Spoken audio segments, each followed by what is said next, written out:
On today's episode of the Voice of Reason podcast, I sit down with Alexa Hansen. Alexa shares with us the heartbreaking details of her sister's brutal murder and how she's dealing with the grief and overcoming the obstacles that come along with a tragedy such as this.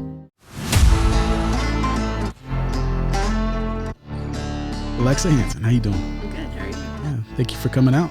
Hey, How you doing tonight? I'm a little tired, but excited to be here with you guys. First podcast? Mm-hmm. All right.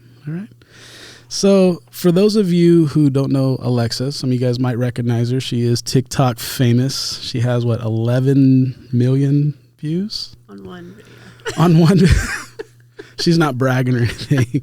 TikTok famous. Kind of interesting it's actually really interesting how you got here. So Alexa and I, we met in 2018 formally at a summer camp that we were both helping out at on staff.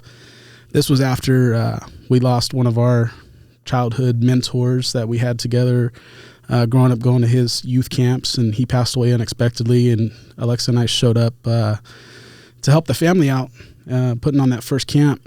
And at the time, I was a single dad, 2 kids, no ex-wife in the picture at all, no baby mama in the picture at all, doing it all on my own. And we spent a week up in Chico, and Alexa pretty much fell in love with my kids, and she's married. She has kids of her own, but she helped me out for some years after that and got me through some pretty hard times. And we got really close, and you're family now. So now I'm remarried, and I think you like her better than you like me, but it's okay. I'm okay with that. But you have a very interesting story, and I wanted to bring you on the show so you can tell it. So I want to just start out kind of where your story really starts, as a kid, how you grew up. I grew up in Southern California in I say really small town, but I've gotten grief about that before, but it is a very small town, Phelan, California. And I want to say back when I was born there, I think there was only about 7,000 to 8,000 people in the population. So it's pretty small. My dad and mom lived out there. My mom was in her early 20s and my dad was in his 30s, I think, when they met. It's the middle of the desert, nothing out there. I'm one of 6 kids, so we all lived in a tiny little shack of a house. I grew up in poverty, like extreme poverty. There's 6 kids because there was nothing else to do? Pretty much, yeah. That's what they used to joke about all the time. Right through the lines on that one? Mm-hmm. My mom said every time I look at him, I'm pregnant, so they tended to not look at each other very much.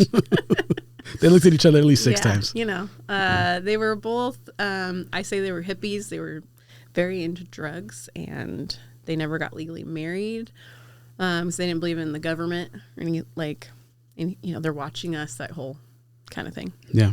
You're the oldest? I am the second to the oldest. I have an older brother. And it was a very abusive situation. Like I said, we lived in poverty, so there was that on top of the abuse. So, and when you say poverty, I mean, you've showed me pictures of your house, and I've seen these pictures, and I mean, I tell people I grew up in poverty too, and I did, but seeing those pictures really was an eye opener, and it was pretty messed up. You shouldn't have been in that situation, but you were. We had CPS out a bunch of times. Still don't know why we never got taken away, but my mom knew she had a handbook for CPS that she would refer to all the time. So growing up, we were really taught how to get around CPS because of all the stuff that was going on. So we always knew if somebody shows up at school, what to do. Game face, right? Oh, yeah, totally. Yeah. We joke. I still joke today. If you have 2 gallons of milk in your fridge, you're good.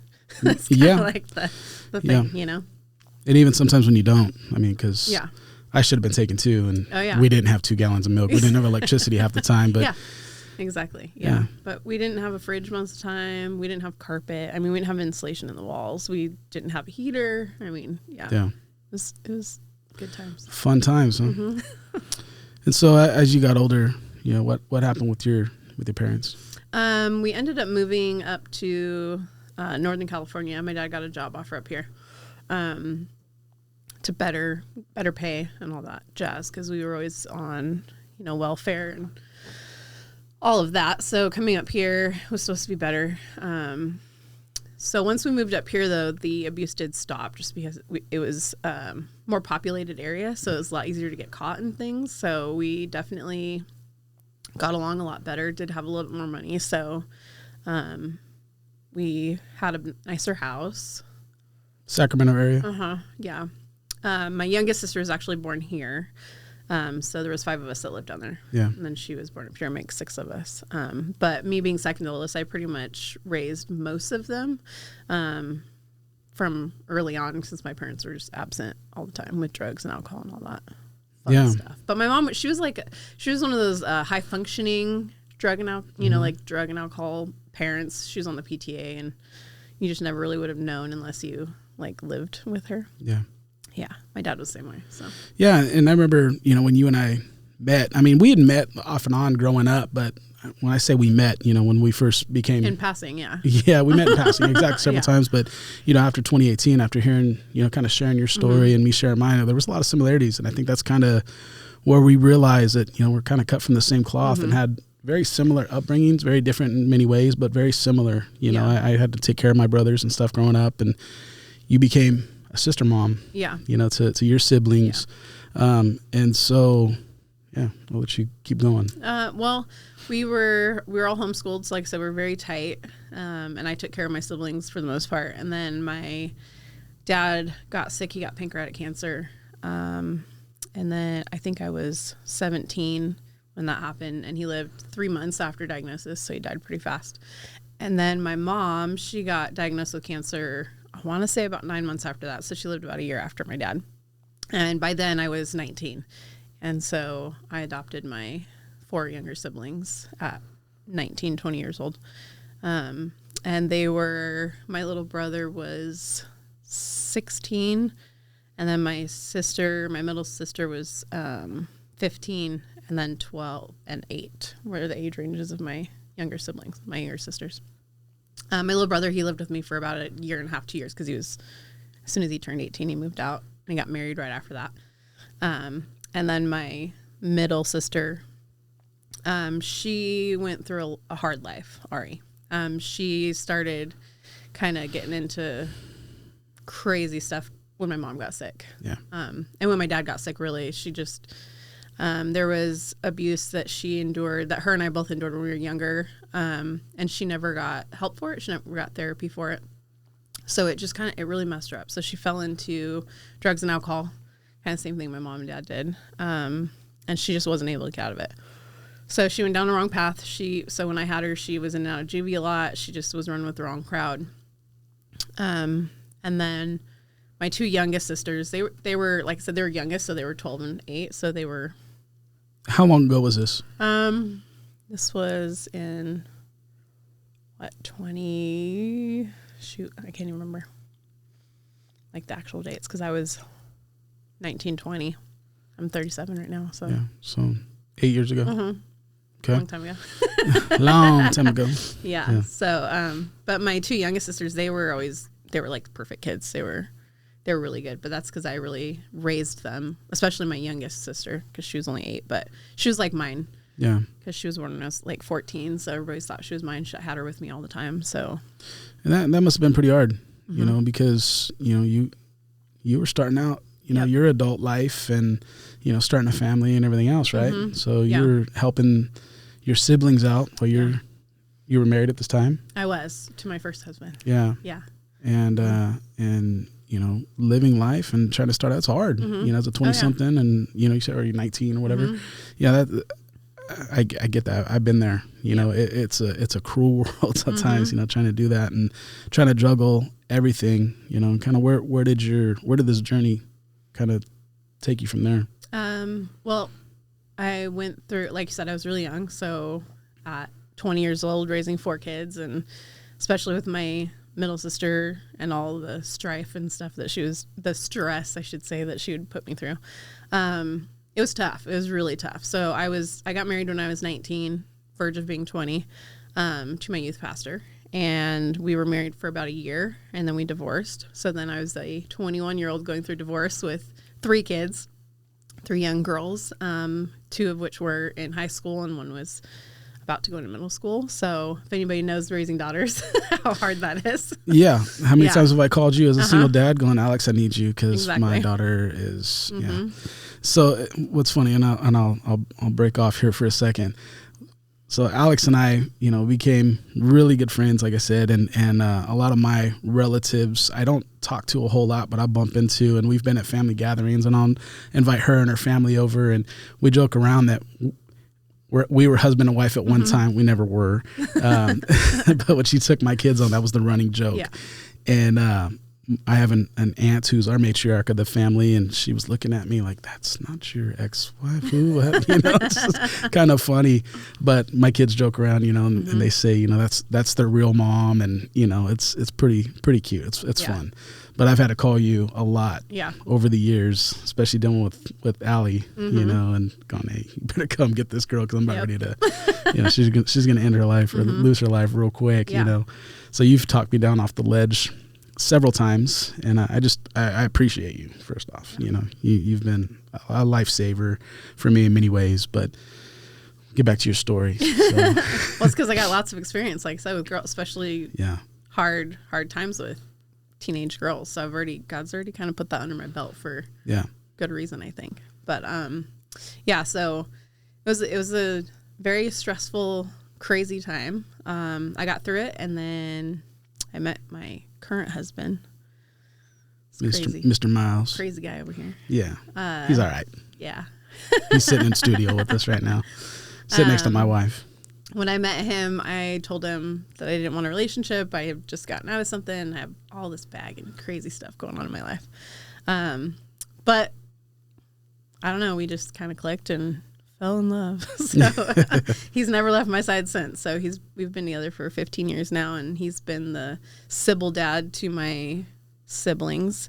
He helped me raise them because it was only about a year after my divorce, and I'd only had my siblings for about 2 years at that time. So he's really been there through the majority of me raising my siblings. Yeah. So you guys have a son and daughter together. Yep. So yes, we do. You did become an actual mama. Yep. Several years back. 2 amazing kids. Yep. They're Tristan's 12 and Kylie is 9. She's going to be 10. Yeah, little ballerina. She's a Spitfire. She definitely gives me a run for my money. She's you over I'm again. Gonna lock her up any day now because. Yeah, boys. And then so about a year before you and I became friends, 2017? Something. 2018, actually. Oh, it was 18. It was the same year. It was the same year, yeah. Something happened. You mind going into that? Yeah, so my sister Ari, the one that was in and out of trouble all the time, I used to joke, but my family deals with everything with dark humor. So joking, but also being super serious about it. Of just waiting for that phone call that they found her in a gutter or, that they couldn't find her, whatever, since she was about, I want to say like 13, because just the life that she would get herself into all the time. And there was multiple times where I would get phone calls where I'd have to go pick her up from jail or, cops would bring her home. One time they brought her home and she was wet and they found her like wandering around in a field and she was missing a shoe and she had no idea where she had been. I think she was about 15 at the time. And she was drunk and just had no idea like what happened to her or anything like that. So I know she'd been through a lot. She'd probably been assaulted a few times and just didn't even realize it, or I don't know. There's just stuff like that. So like I said, she's had a You mentioned alcohol. I mean, what was her drug of choice? Really pot, but she mostly alcohol, just because that was my mom's thing. But later had found out that she did dabble in other things like cocaine, and I don't know if there was anything really like harder than that, like heroin or anything like that. I don't think she ever gotten anything like that, but mainly alcohol. Yeah, but mainly alcohol was her. But it gets to the point where she would like black out. Yes. Yeah. And that was kind of her thing. She would black out and then not remember anything. Yeah. Yeah. So, I used to joke kind of like, I'm just waiting for that phone call. And there was a few times where I'd get the phone call late at night and I'd just wake up like, this is it. They're going to tell me something happened to her. She's not alive or whatever. But then when she turned 18, she moved out and she got pregnant and she bettered her life. She went and got married to a Marine and she was doing really, really good until he was about 2 years old. And, then they ended up getting divorced, and after she left him, she came back. She'd moved to Washington. That's where he was stationed. And she moved back here to Sacramento. And in doing so, she got mixed up back with all her old friends and stuff. And my nephew was just turning 3, so he's a little bit older. So, she could leave him with people a little bit better and kind of go do her thing. So she started doing that a little bit more often. And then she married a guy that was not the best influence for her. She ended up getting engaged to this guy, and then he ended up getting cancer, actually. And because of that, they had to kind of clean up their lives because he was undergoing treatment stuff. So they got really clean because she, like I said, she was an alcoholic. She was a lot like my mom, like PTA mom. Like you would never have known really that she was an alcoholic unless you knew her, knew her. And how old was she at this time now? She was, I want to say, about 23, 24-ish. Yeah, probably about that. And she got cleaned up and he got cleaned up and they got married, and things seemed to be going really well. They were doing really well. But as soon as his cancer was cured or like in remission, he got a clean bill of health, and they kind of just went right back into all the old habits. And it got to a point where I would have to go pick her up multiple times because he was being abusive to her, and she would want to leave, but she didn't know how, or she was scared to leave, or, so I give her all these options. There's so much help for women, especially women with kids. Like we always gave her the option to come stay with us, but she just never really wanted to take that jump. And she was back living close. Yeah. She was definitely about, I'd say like 20 minutes was the max. And it got to the point where she was getting so bad with her alcoholism and with the on again, off again with her husband and just the abuse that was going on there that Miles and I actually started to get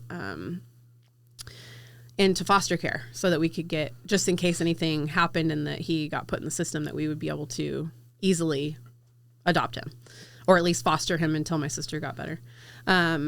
Because I told her, I was like, one of these days he's going to go to school and say something about what's going on at home with you and your husband or, whatever. And she would always say, no, like it won't get that bad, or I won't, whatever. But I don't even think she realized like how bad she was. Yeah. A lot of them don't. They don't. I grew up around addicts. Yeah, a lot of them exactly. don't. And with my mom, she's still in denial. Mm-hmm. I wasn't that bad. Yeah. My mom used to say that too. Really? Because you would disappear for weeks at a time.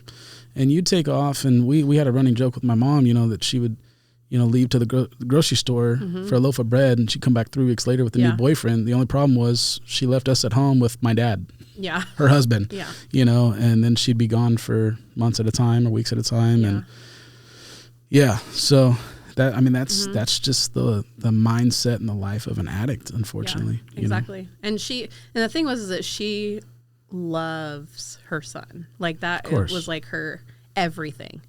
And so, so it's like she did take care of him, but the fallout from alcoholism and was abuse on him that she didn't even realize was happening. Like he would take care of her, and he would be her source of happiness and her, at 6, 7 years old. So it's like she was dependent on him for her happiness. So he would always take care of her and make sure she was okay at such a young age. And she didn't see this as a problem. A lot so because that's kind of how we were growing up. So it's kind of normal for us, Yeah.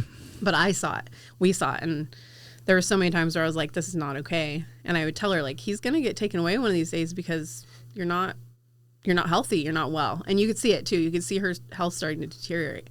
And it got to the point where she decided, okay, I'm going to get better and I'm going to stop. So she just stopped cold turkey. And in doing so, if anybody's a heavy alcoholic, like, you can't do that. It's really hard on your system. DTs and stuff. Yeah, exactly. So she did that, and she ended up having a grand mal seizure and had to go to the hospital. And when she got there, the doctor was like, I don't even know how you're standing because your blood alcohol level is like, you should be dead. Yeah. But she was coherent and fine. She just had a seizure, but she was totally fine, which is the exact same way my mom was. She pretty much, her blood was just pure alcohol. Yeah. And my sister was the same way. So they kind of told her, like, hey, your kidneys and your liver, like, they're all going to be shot soon. Like, you're slowly killing yourself. And so I went to her husband and was like, hey, you guys need to get help. Like, take her to AA, because I never really saw so much alcoholism in him, and I don't know if it was just because I didn't notice or he like hid it well or any of that, but he just didn't seem ever like he was under the influence of anything most of the time. But it was my sister, so I knew her mannerisms, so I always knew when she was. And when it got to that point, she was pretty much permanently drunk, like all the time. And so he told me like, oh, I'm going to get her help. Like I'm going to make sure that she gets what she needs and, you know, all that stuff. You know, I think with addicts, they kind of lose their sense of time. Yeah. And when you're looking at somebody from the outside and you're sober and you're not caught up in that, you know, yourself, it's so painful to watch. It's so painful. I've watched it with my uncles and my brothers and my mom and my dad. You know, I mean, you know my dad's story. I love my dad to death, but my dad drank himself to death. Yeah, exactly. And it was hard to watch because you're just waiting. You're just waiting. Yep. So when you're saying this again, I'm like, yeah, I get it. Yeah. You know, and then hearing my daughter talk about her biological mom being 6-7 years old while I'm away at work, you know, she's having to take care, you know, and make her food and make sure she had water and make sure she was, you know, getting to the bathroom and everything else because she's under the influence, and it sucks, you know, to watch somebody do that. And it's painful, man, to talk to kids who had to do that. I had to do it with my mom. Yeah. It's hard. So it really grips me when you talk about this, you know, I get it. And it was sad because like you said, I told her, I was like, you're killing yourself. And she'd always say, no, I've got it under control, or I'll be fine. They said I'm healthy. And I'm like, you having grand mal seizure is not, you know, that's not healthy. I was like, the next time you could die, you know? Yeah. But she swore, you know, I'm gonna get better. I'm gonna do all this stuff. And her husband told me, you know, I'm gonna take care of it. I'll make sure. And that was that was January of 2018. And she would do these stints where she would kind of disappear. Like she would talk to me, she would text me, she would call me, but I'd say like, oh, I'm gonna come by and bring my nephew something. And she'd always make an excuse like, oh, we're gonna be gone or whatever. And it was because she didn't want me to see her drunk. She was embarrassed, and she knew how I felt about it, and she knew, you know, like our history and all that stuff. So it was kind of, you know, she didn't want to disappoint me and let me down. So from January till April, I didn't even see her because she just kind of went underground because she didn't want anybody to see her the way that she was. And you had your nephew at this time? No. Oh, he was with dad? Yeah, because I would attempt to say, I'd be in her neighborhood. Hey, I'm going to stop by. Oh, we're not home. We're not there. Yeah. But then I'd find out they were home. She just would tell me that they weren't, or he was like with the grandma or whatever, the step grandma. And so I hadn't seen any of them since January at this time. And then she started texting me I want to say like end of March, saying that she thought her husband was cheating on her, and she found some evidence and all this stuff. And so they had been fighting a lot. And then my husband and I, and actually Kelly and Scott, really good friends of ours, we went on a cruise to Mexico. And so we didn't have any phone service or anything except for like intermittently. And so she had been texting me on and off saying, I found out he was cheating on me. I found text messages and emails, stuff like this. And so she said, I'm leaving him. So I said, okay, we're going to be home, you know, like in a few days, we'll catch up with, you know, whatever's going on. And then the day before we got home from Mexico, she texted me and said, actually it was a few days, it was like 3 or 4 days before we got home. And she said, I confronted him with it. We got in a big fight. He kicked me out. He only gave me like a trash bag full of my stuff, wouldn't let me have my car. So one of our sisters had to go pick her and my nephew up, and they ended up staying at my sister's house.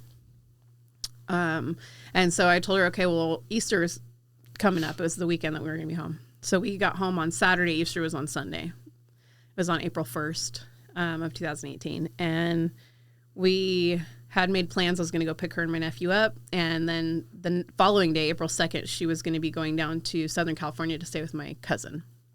And she was going to go down there, get her life back together, get back on her feet, detox, like whole thing. The whole week that she was staying with our middle sister, she had told me that she had stopped drinking, but she had not. My middle sister would text me saying like, oh no, she's definitely still drinking a lot. She's a mess. She's depressed. She's upset about her husband, you know, all this stuff. And my nephew would be taking care of her, you know, singing to her, like just all trying to comfort her. So my middle sister was telling me. And he's how old at this point? He was 8. Yeah. Just about to turn 9, like a few days from turning 9. And so I told her, okay, well, I'm going to come and get you guys for Easter. You know, we'll have a good Easter, and then you guys will go down south. And she had bought the train tickets, like, ready to go. They were going to leave on the 2nd. On the night before April 1st, that's the last night that I talked to her, and she said, I love you, and I'll see you tomorrow. We're looking forward to it, the whole thing. Well, that night, my middle sister had got on her about drinking in the apartment because she would get loud, and they had just moved into this apartment, so she was worried about them getting kicked out. So she had asked her, like, you can't drink here anymore. Like, I really need you to stop drinking. And so Ari, they got in an argument, and she was like, fine, then I'll go drink somewhere else. So she left the apartment and left my nephew there. It was about 11 o'clock, almost midnight. And my middle sister took my nephew into their room. They watched movies till he fell asleep, and then they all fell asleep. When they woke up the next morning, she was gone. Still gone. And so she texted me like, hey, Ari never came back, and we have to go to church service or whatever they were doing with her in-laws. And she was like, but Elijah's still here, my nephew. I said, well, I'll come get him, and, till we figure out, where Ari is. So I went and picked him up, and my middle sister went to her in-laws, and my youngest sister, she came with us to do our Easter things. And by this time, it was probably like 11 o'clock in the morning on April 1st, and we still hadn't heard from her. Nobody had any contact with her. Phone seemed to be off. We had tried getting hold of her, and she didn't answer anything. And so I went on to Facebook, and I said, hey, has anybody heard from Ari? Has anybody seen her? And everybody's like, oh, it's April Fool's, right? Because it was April 1st. I said, no, we really haven't heard from her. Like, we really can't find her. And one of her friends had messaged me and said, yeah, I talked to her last night. And I said, okay, well, where was she? What, whatever. And so she had said, she called me, and she was at a park. And it was like midnight, 1 o'clock in the morning. She said she was at a park and she was drinking, and that she didn't think that she could walk home because she was so drunk that she didn't know if she could walk home safely. And so she'd asked this friend to come pick her up, and the friend said no because her plates were expired and she didn't want to risk getting pulled over. And so then my sister Ari said, well, there's these guys in the park, these homeless guys, and one of them is like kind of creeping me out. He's like really sketchy, and I'm kind of worried about it. And so her friend said, well, I'm sorry, I can't come get you, like my car or whatever. I don't want to risk getting pulled over. So she said she talked to her until her phone died. And then that was the last time that she heard from her. And so I just was very confused of why the friend didn't call us or tell anybody where she was or what was happening. She said she just didn't think about it, thought she would be fine. I asked her what park she was in, and she said, oh, I think it was, I don't even remember the name of the park she gave me, but it was kind of far from the apartment. It was like 10 miles or something. I'm like, I don't know how she would walk that far.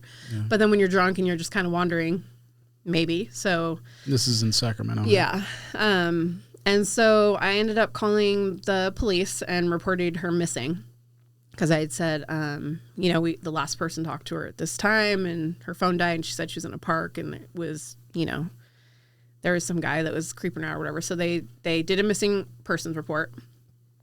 And they sent an officer out, and he said he would help us, kind of canvass the area and look at the park that supposedly she was at. So we went and looked, and I was looking in dumpsters and behind bushes, just hoping like maybe she passed out, maybe she fell asleep somewhere. So we looked all around this park and couldn't find any sign of her at all.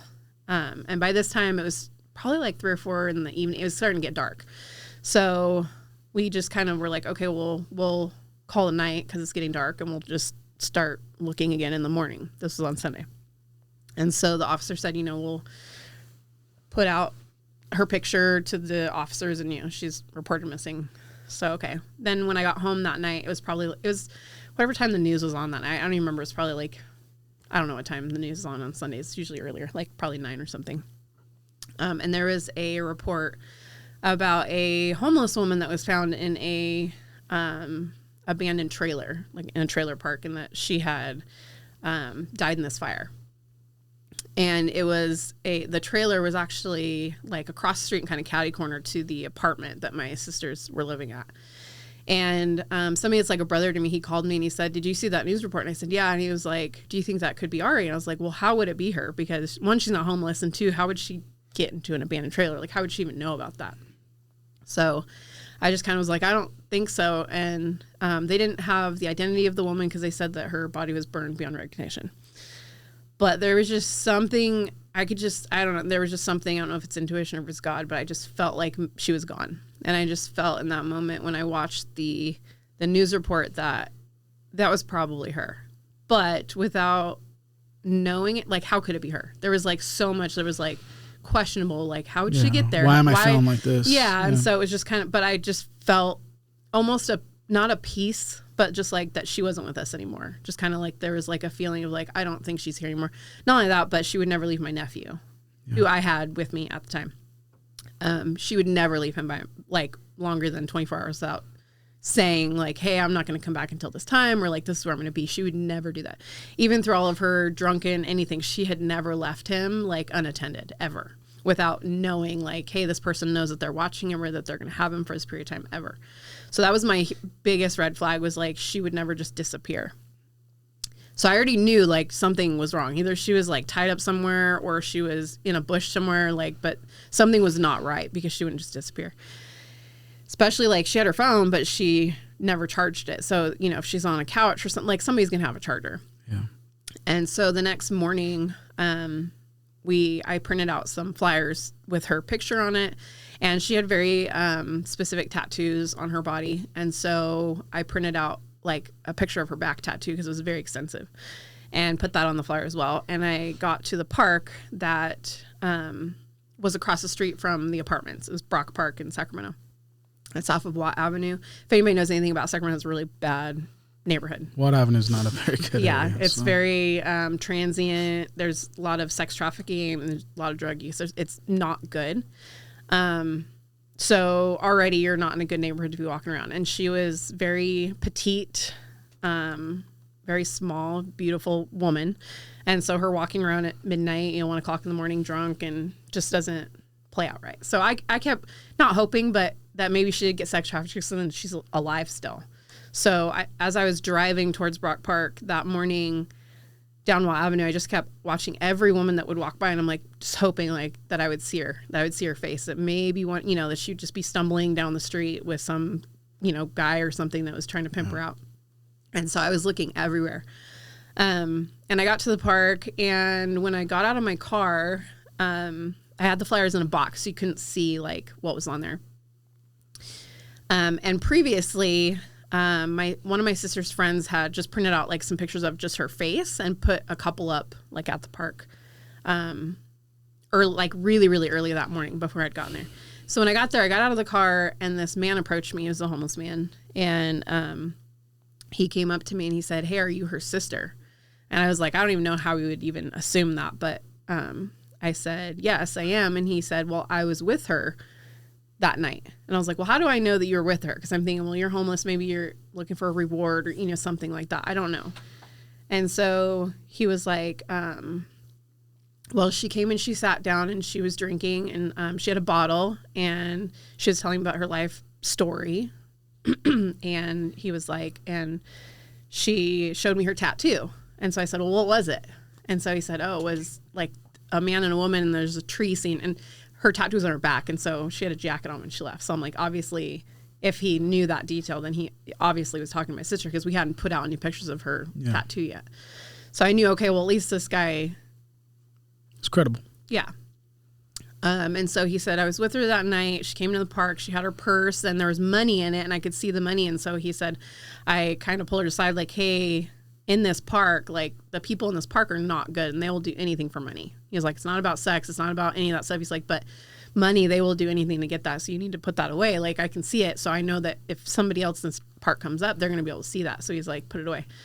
And he was looking out for her. Yeah, he was. Because he was like, I saw her right when she walked in the park. She's this beautiful young woman. And he was like, she's not in the right place. She's not supposed to be here. Yeah, like, she's out of place. So he was like, so I immediately like went to her and was like, hey, like, kind of talking to her, just see like, why are you here at, middle of the night kind of thing.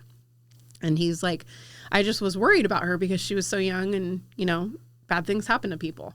So he was like, I sat with her and we talked about her life story. And he was like, she told me about her, husband, that they're getting a divorce, and he was cheating on her, that she was going to move down to Southern California. I mean, all this stuff was very accurate. So I'm like, obviously you spent some time with her. And he said, that while they were talking, they were sitting like in it was like a ballpark kind of in a dugout, in a baseball dugout. And he said they were sitting there and they had run out of alcohol. And so he was like, oh, let's go buy some more alcohol. She wanted to go buy more alcohol. So he was like, okay, they walked to the liquor store and it was too early. Like they wouldn't sell alcohol yet. So they sat in the little parking lot for, I think, an hour. And then my sister gave him some money and said, here, go in and buy the alcohol. And she said, because I don't want any of my family members to see me just in case, because it was about to be sunrise. And she was like, some of my family members will be driving this way to work. And if they see me buying alcohol, then they're going to be really upset because they don't want me drinking.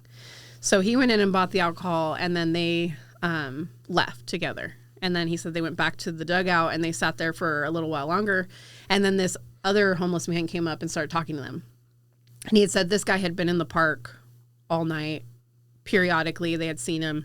And he said he was acting very strangely, and he was lighting fires, like little fire, like he was lighting little pieces of paper on fire randomly and then throwing them in the trash, like all over the park. And he said it was super weird.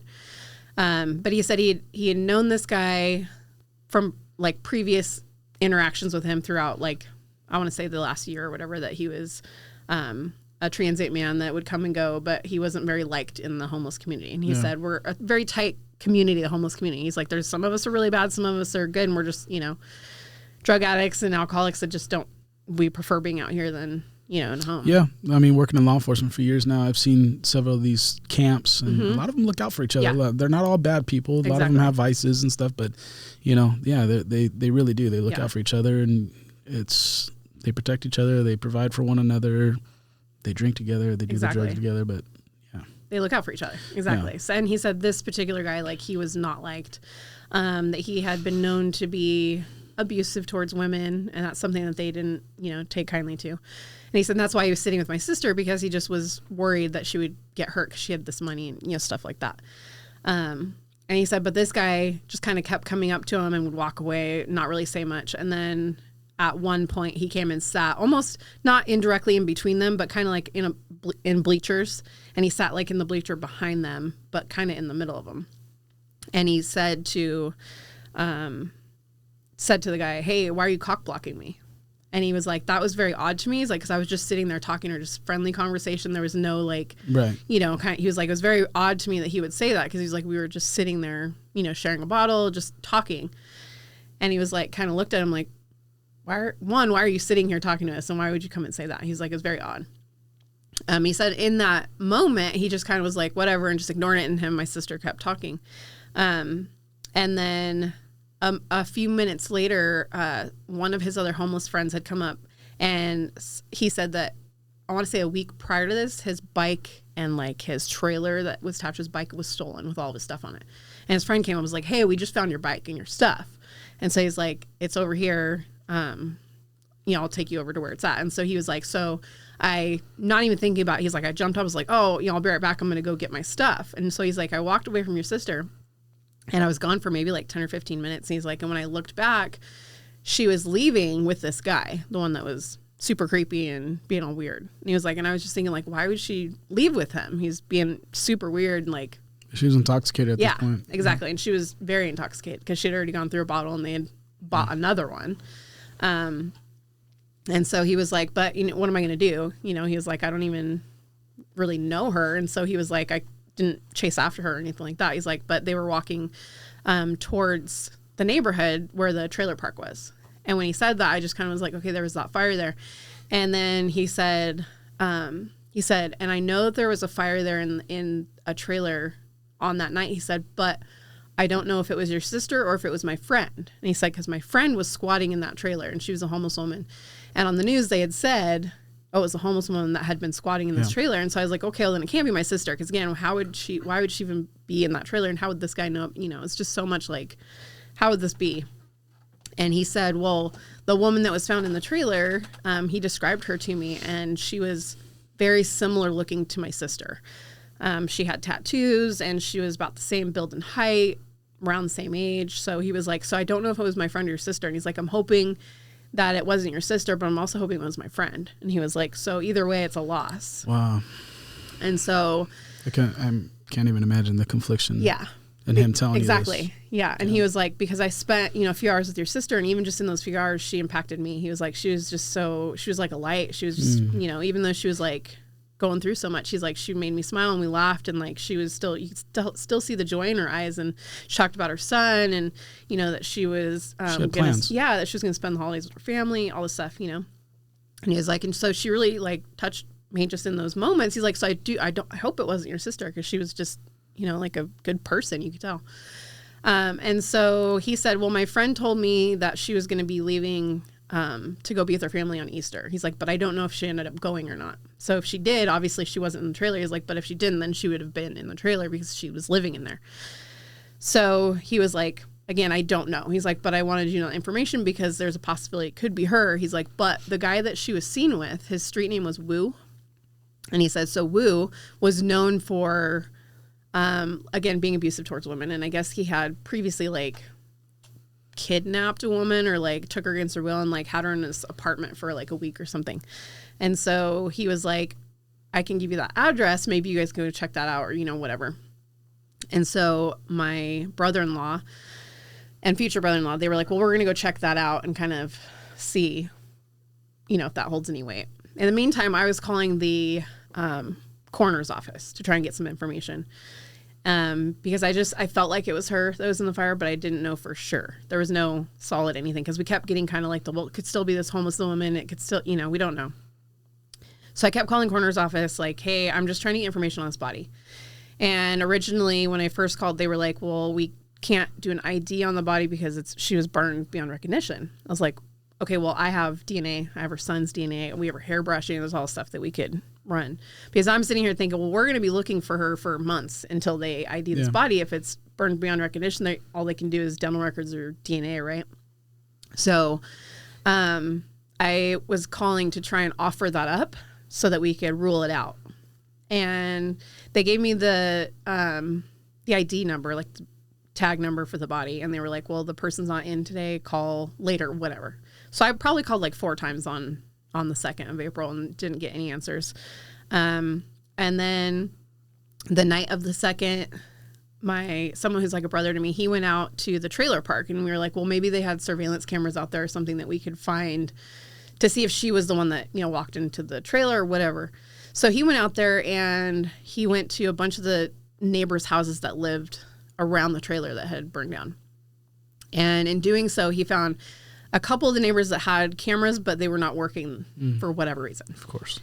And then there was a trailer that was, I think, 2 or 3 trailers down from the one that had burned. And they said, oh, we have surveillance. So let's go. We can go through it and see if we see anything. And so he sat there for a good hour or two going through all this surveillance footage. And a lot of it was too dark around the time that she would have walked in. You couldn't see anything. It was too dark. But they did see Wu walking out, not out of the specific trailer, but walking around from where the burned trailer was. He walked around like the corner from where that trailer was, and you could see him leaving, and it was minutes after the fire had started, and he was stuffing stuff in his pockets that looked like a wallet or like a purse or, you know, something like that. He was stuffing in his pockets, and then he just walked very casually out of the trailer park. He had jumped over a retaining wall, and then he started walking to his right, and then you can see him like within seconds, like, oh, nope, I don't want to go that way. And he turned around and started walking to his left. And then he's out of the scene of the surveillance. And in the surveillance, you can see the fire and the ambulance, all that stuff coming into the parking area. So it was within minutes that this guy was leaving. And so I was like, okay, so my friend sent me the video through my phone. I said, okay, I'm going to take it tomorrow morning to the homeless people that we've been talking to and ask if that's the guy that she was with.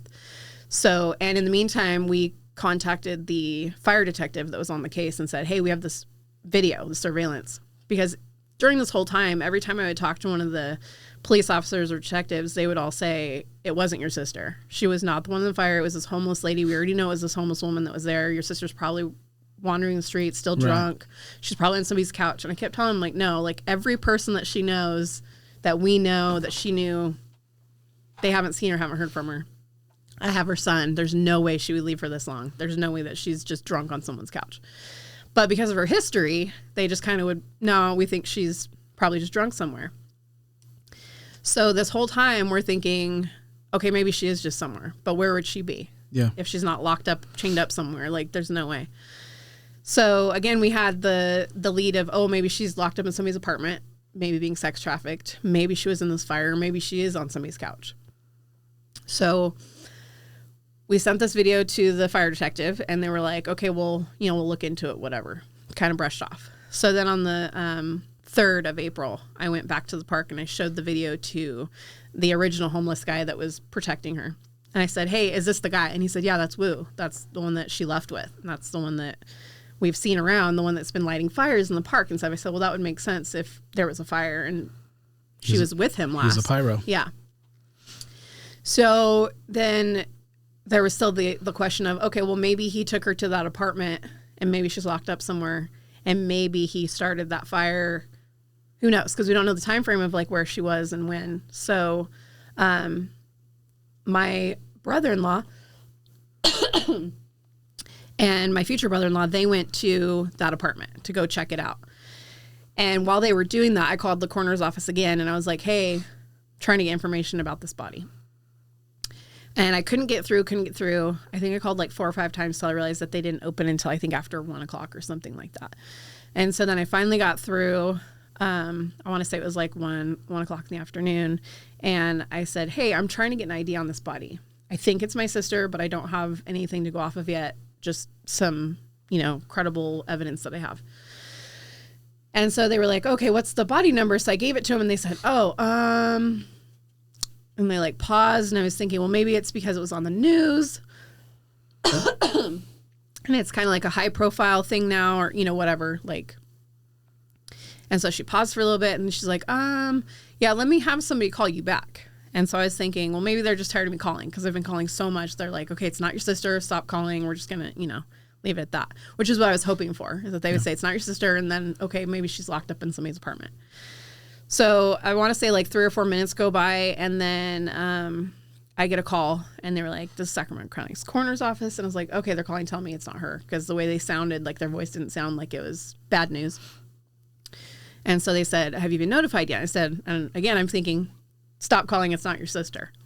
And I said, notified of what? And they said, of the ID of the body. And I said, no, I haven't. And so then the lady said, oh, well, the identification of the body was Ari. And I just kind of like blacked out, I think, because I just was like in shock because I like I said, I had already felt that she was gone. But you still had hope. But I still had hope. There was like hope in little areas of like, okay, maybe she's here, maybe she's there, maybe, there's just little hope. And I'd prayed and prayed and prayed. And I just kind of was like, okay, God, if she's out there, let her be okay. If she's not, then at least I know she's in a better place, so to speak. And when she said that, I was in my backyard and I just kind of fell and I sat down and then she said, we're calling you because you're the one that reported her missing. So we're notifying you first because you're the one that reported her. And she said, are you the next of kin? And I said, no, unfortunately, I'm not her. She's married right now. And so they said, okay, well, he's the one that has to pick up her body and he's the one that has to do all of everything. So that was really frustrating too, because I'm thinking, well, this guy just cheated on her and kicked her out. And he's partial the reason that she was where she was to begin with. And he's with his mistress right now. So now I have to call him and say, hey, you have to come, sign all these things to get my sister's body to be cremated and all this other stuff. So that was really frustrating to deal with in that moment because I was saying, cool. So he's the one that has, and my little brother came out while I was on the phone with the coroner's office and he sat next to me and he just looked at me and he goes, it was her, huh? And I was like, yep.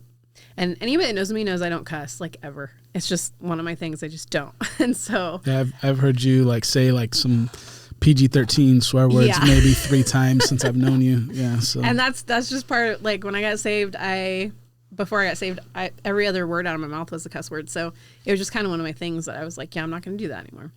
And so I don't. But when they said it was her, I said the F word more times than I could probably even count. And my little brother just looked at me and he was like, it was her, huh? And I said, yep.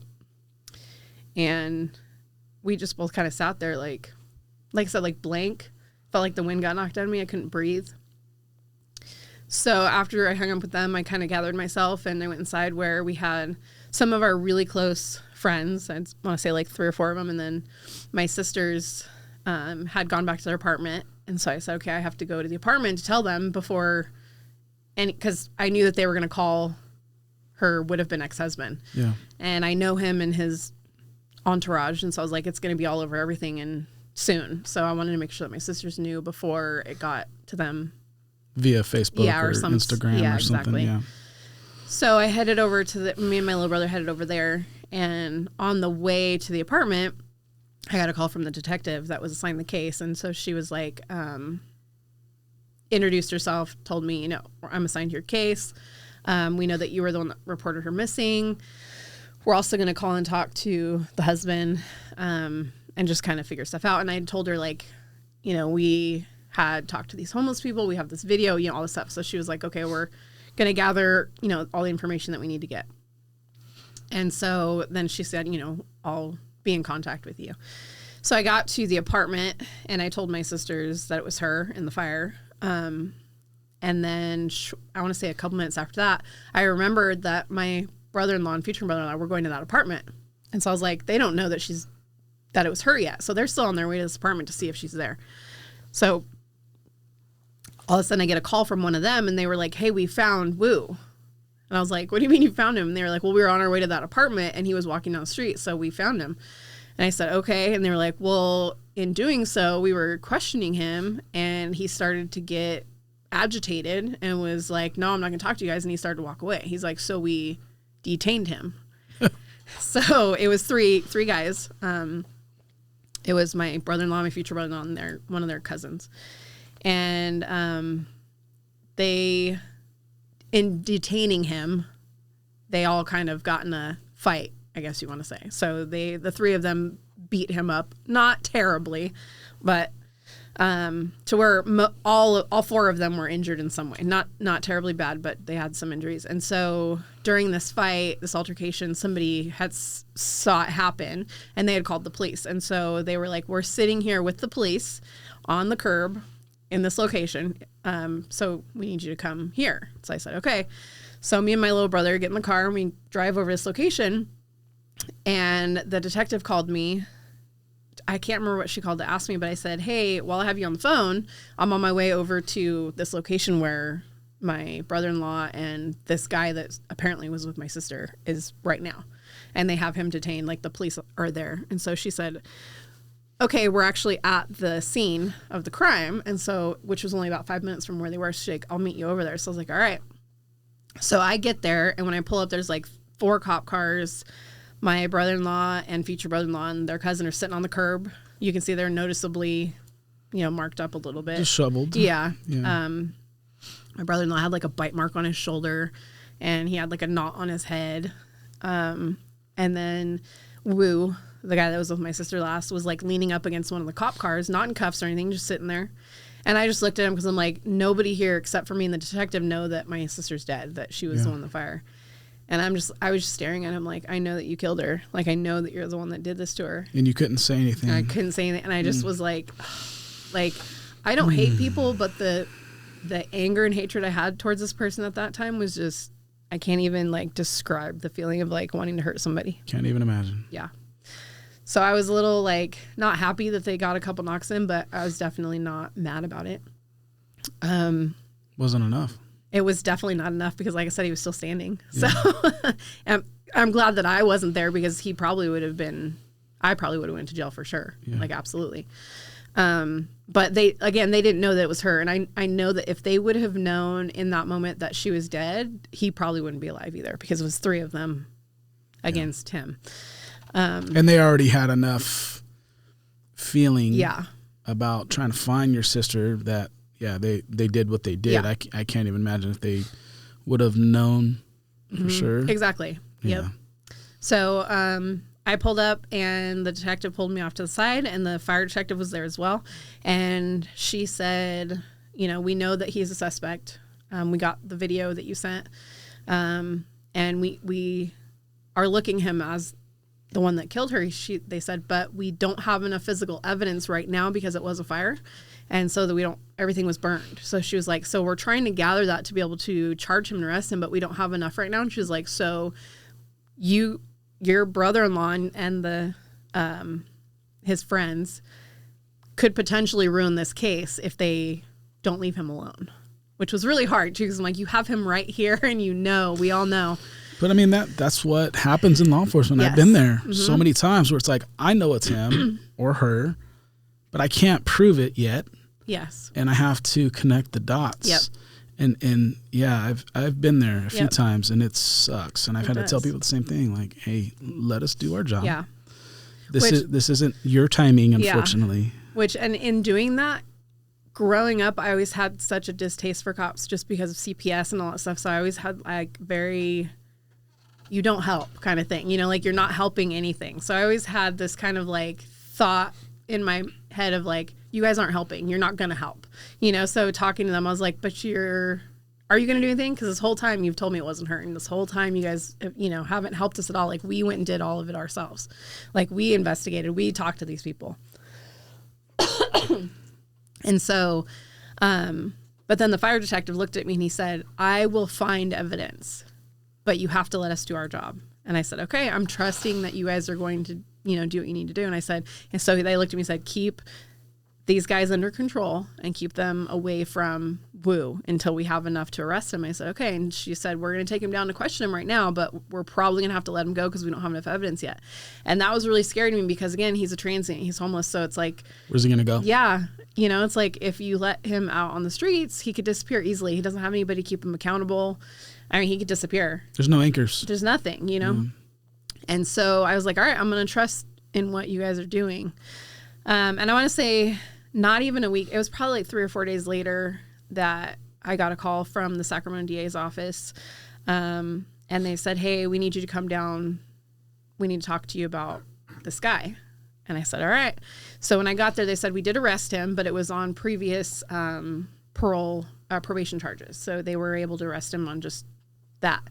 And they said, but we wanted to talk to you about charging him with the murder of your sister. But the reason that we want to talk to you first is that we don't have evidence, a lot of solid physical evidence.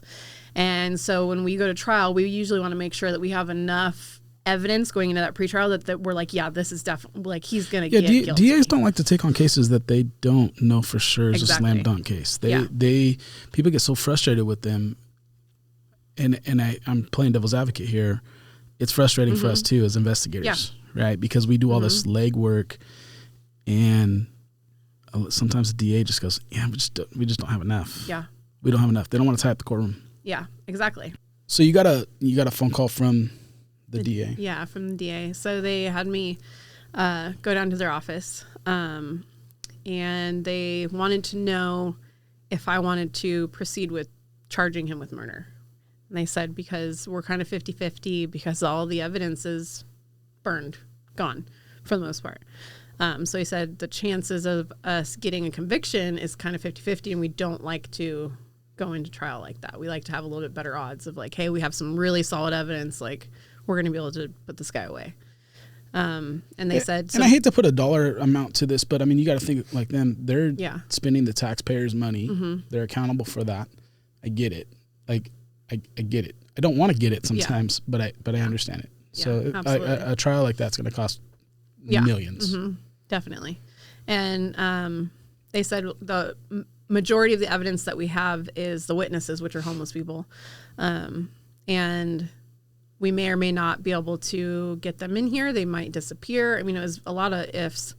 But he reassured me the DA that we have on this case, she's really, really good. And I feel like she'll be able to put this guy away.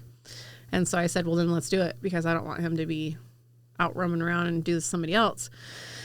So they decided, okay, we're going to charge him with her murder. So the next morning while he was in jail, they went and charged him with her murder and arson. And then from there, I had to go, the detectives called me in to question me about her and her life and all of that. And in doing that, I just told them about her life, her upbringing, like where she was going, what she was doing, like what was going on in her life at the time. I became their first point of contact because they knew what was going on with her and the husband.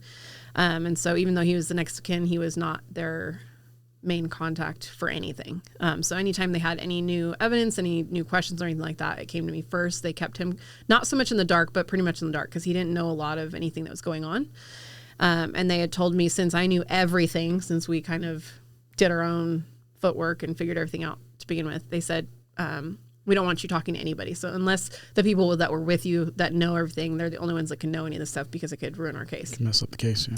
And again, I didn't know anything about any of this stuff. You know, you watch, you know, homicide, you know, shows, you know, crime scene event, you know, all these little shows and movies and all that stuff. And you kind of see that through like Hollywood's eye, but you don't know any of the stuff that goes on behind the scenes, or like you said, like the family's messing up a case, you know, like that kind of thing. And I didn't know any of that until going through this. And now I know the importance of like, hey, if you go and talk about the case, if you go and try and meddle and stuff, if you know, mess with it, it could ruin the case and that person could get away with it because you're messing with stuff. I think that's a very important point to, you know, to acknowledge. Yeah, absolutely. You know, people get involved and they don't have any formal training. They're trying to do the right thing. They're, oh yeah, I went and found this, I did this, but now you've tainted kind of the what is that? We call it the fruit of the poisonous tree in law enforcement, you know, and you know, oh, here's this nice wrapped up present with a bow on it, thinking they're doing something good, and you're like, crap, now I can't use that. Exactly. And that might be the piece of evidence that we would have found if you would have just been patient and let us do our job, because we play by a different set of rules as investigators. We play, you know, there's certain rules that we have to, you know, abide by, and there's people's rights, and we have to be very, very careful not to taint the evidence. And learning about, you know, this person is innocent until proven guilty is really hard too, because obviously, like, we know what he did and we know that he did it, but you have to prove that in a court of law in order for him to be put away. And so that part was really hard too, to say, okay, I have to trust these people and take into account that they're going to listen to all the things that we gave them, the evidence that we found, and, you know, trust that they're going to do the best that they can. And the detectives working the case, I mean, she was incredible. And they really, after the fact of finding, okay, this is who this is, it wasn't, you know, this transient person in the fire. I mean, after they finally realized, okay, this was this person in it, and they got working on it, it was compassion. And it was still really scary though, because it was, again, the homeless people were the biggest evidence. And then it was, okay, it started to rain, and I'm like, what do you do with a fire scene like that when it's going to rain? And so there's those questions of like, is it all going to get washed away? Are they going to cover it up? Or they, you know, I was worried about all these little things of like, okay, they're supposed to do their job, but are they going to? You know what I mean? It's still that question of like, you hear these things all the time. Again, watching all these shows and documentaries and all these things, you're like, okay, but are they going to mess it up? Because then this guy's going to get away with it and he's going to hurt somebody else. But the detectives, you know, when they questioned me about her life and all these things, I had questions for them too. Like, how come she couldn't get out? Because when they told me what happened, they said, okay, what they're thinking happened is when they questioned him, he told them that she had asked for drugs, that she said, hey, do you know where I can find cocaine? And he said, yes, I do. Come with me. And she said, I have money. I can pay for it. So he said, okay, come with me. I'll get you cocaine.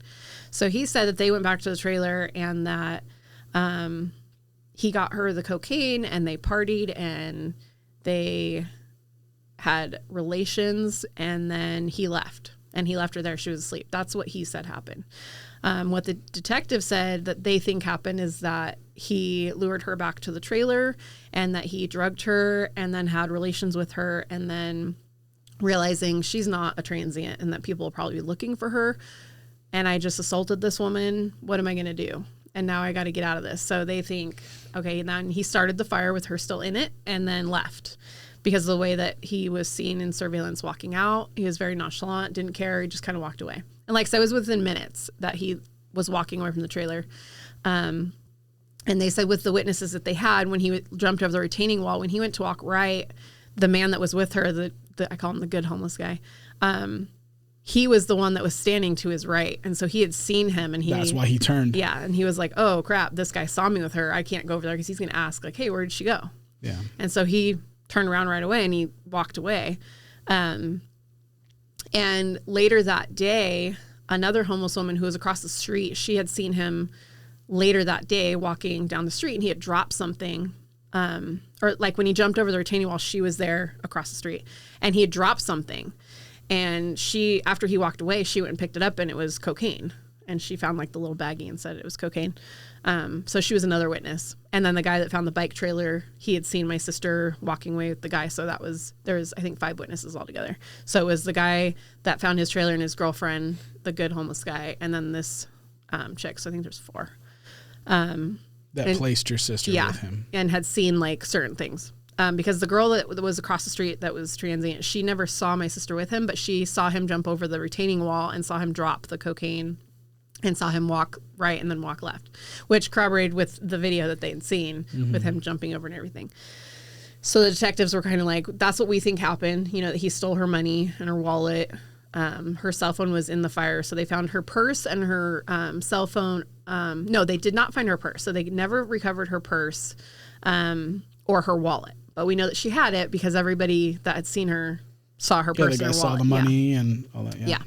But her wallet in the video, in the surveillance video, if you look really carefully, that's what he was shoving in his pocket was her wallet. You could see it on the video? Yeah. It's not sure what he did with her purse. Maybe he had, put it somewhere else or something. And they had her cell phone in the fire. So there was little things that were in the fire, but again, can't find fingerprints or anything like that on it because, his DNA was in her body. So they knew that there was an assault in that matter. She had her front lip was split open, and they knew that it was done within minutes of her dying. So they said that he had to have hit her in the face with something, whether it was his fist or like something hard, like a bat or something like that. And so they said in doing all of their interviewing and with the witnesses that was their best guess, is that he lured her in there, offered her drugs, and then he assaulted her and then started the fire so that he could get rid of the evidence, and thinking like, oh, I'm just gonna, be done with this. It's brutal. Her autopsy report didn't come back for almost a year after. And when I had first met with the DAs, they assign you a victim's advocate, which again, I was new to all this. I didn't know anything about this stuff. So we got in a victim's advocate. And she, told us how the case is going to go. It'll probably take about 3 years, sometimes longer. And that was a big worry of mine too, because again, all these people are transient. So how are you going to keep track of all these people for 2 or 3 years? How are you going to call them back in 2 to 3 years? Are they going to remember anything? They're all on drugs. There's all these things where I was just very like, we're going to lose this. Yeah. He's going to walk. I went to every single hearing that he was at. So if he was there for 5 minutes, I was there. If it was just them for the arraignment or to reschedule, I was there for every single one of them. Yeah, I remember that.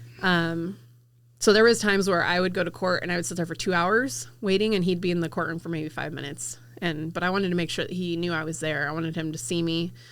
I would burn holes in the back of his head, just hoping that he would look back and see my sister and me, and just know that she had somebody there to support him. She was loved. Exactly. That she had people that were fighting for her, and that he wasn't going to just get away with this. And every time that he would come in the courtroom, he would yell something like, I didn't do anything, or, I want a new lawyer. I think he fired his defense attorney like twice. He tried to say that he was incompetent once, which, thank God, the judge that was assigned the case was the same one that did the Bay Area rapist. So he's an incredible judge. So he was previously a defense lawyer. He started out as a defense attorney. And so he knew both sides. And so originally I was like, oh, he's a defense attorney. He's going to want to side with, the criminal or whatever.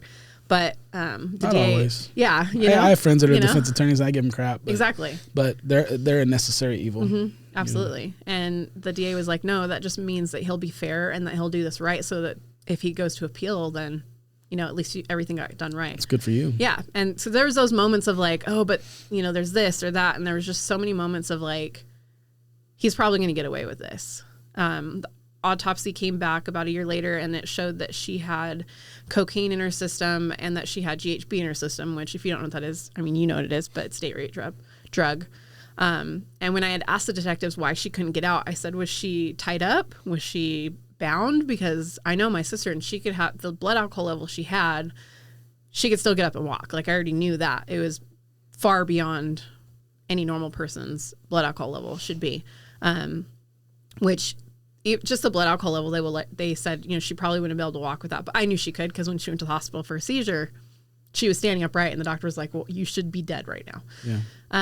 So I knew that wasn't it. And so I was like, there had to have been something else if she wasn't tied up. And they said, no, she wasn't bound. And so when they said the GHB, well, that obviously was it because it's a date rape drug. And they said that obviously they had found his DNA inside of her as well. And I said, my sister has sexual abuse history, so that she would never just willingly have sex with some random person, especially a transient man that she'd never met. Yeah. And so I already knew right away that she had gotten assaulted. And the DA, there's trust issues. And absolutely. There's, yeah. Yep. And so I told the DA, I was like, well, obviously she was raped. And they said, well, we can't charge him with that now because it's too far into the process that if we did that, it would delay even further. Yeah. And so we can, but if we do, it could delay the trial even further, and that we could lose the witnesses. So that was really hard on me too, because I was like, he should be charged with that because he did that. And I know that. Did they give you the choice? No, because they said that she just knew, like, if we do it, it's going to postpone it and it could ruin everything. So I said, okay, well then I guess we don't, which again was upsetting, but I'm going to let them, do their job.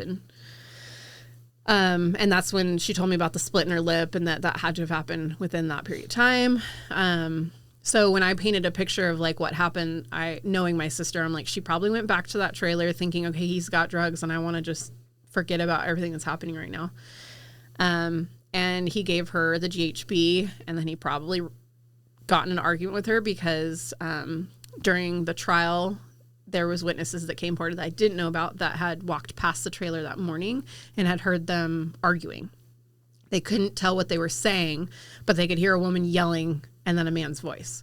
And so knowing my sister, I think she probably put up a fight and started yelling at him. I was like, I don't want to be in here or whatever. And he probably hit her really hard in the face and she passed out, and he probably raped her and then was like, oh crap, what am I going to do? And he lit 2 fires and then he left her there.